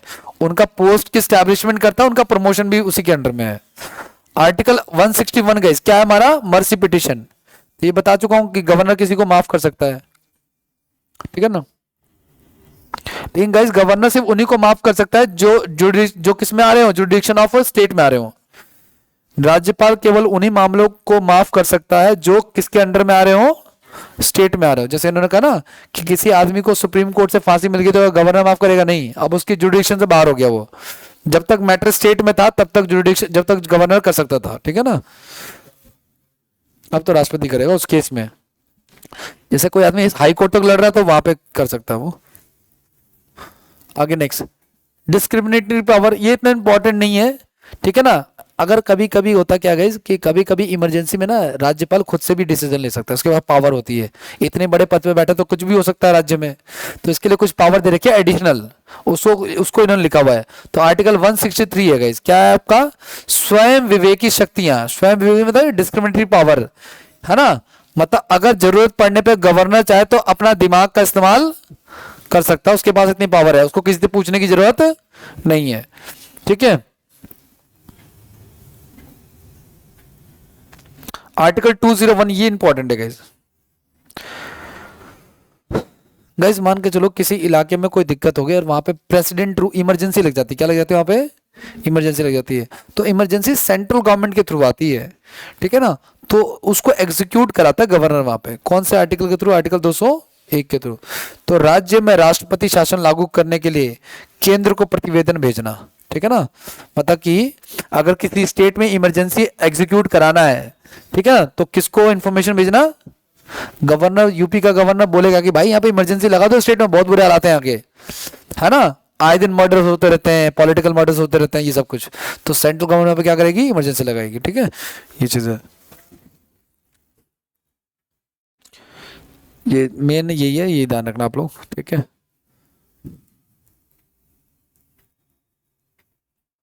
ये तो इम्पोर्टेंट नहीं है, ठीक है।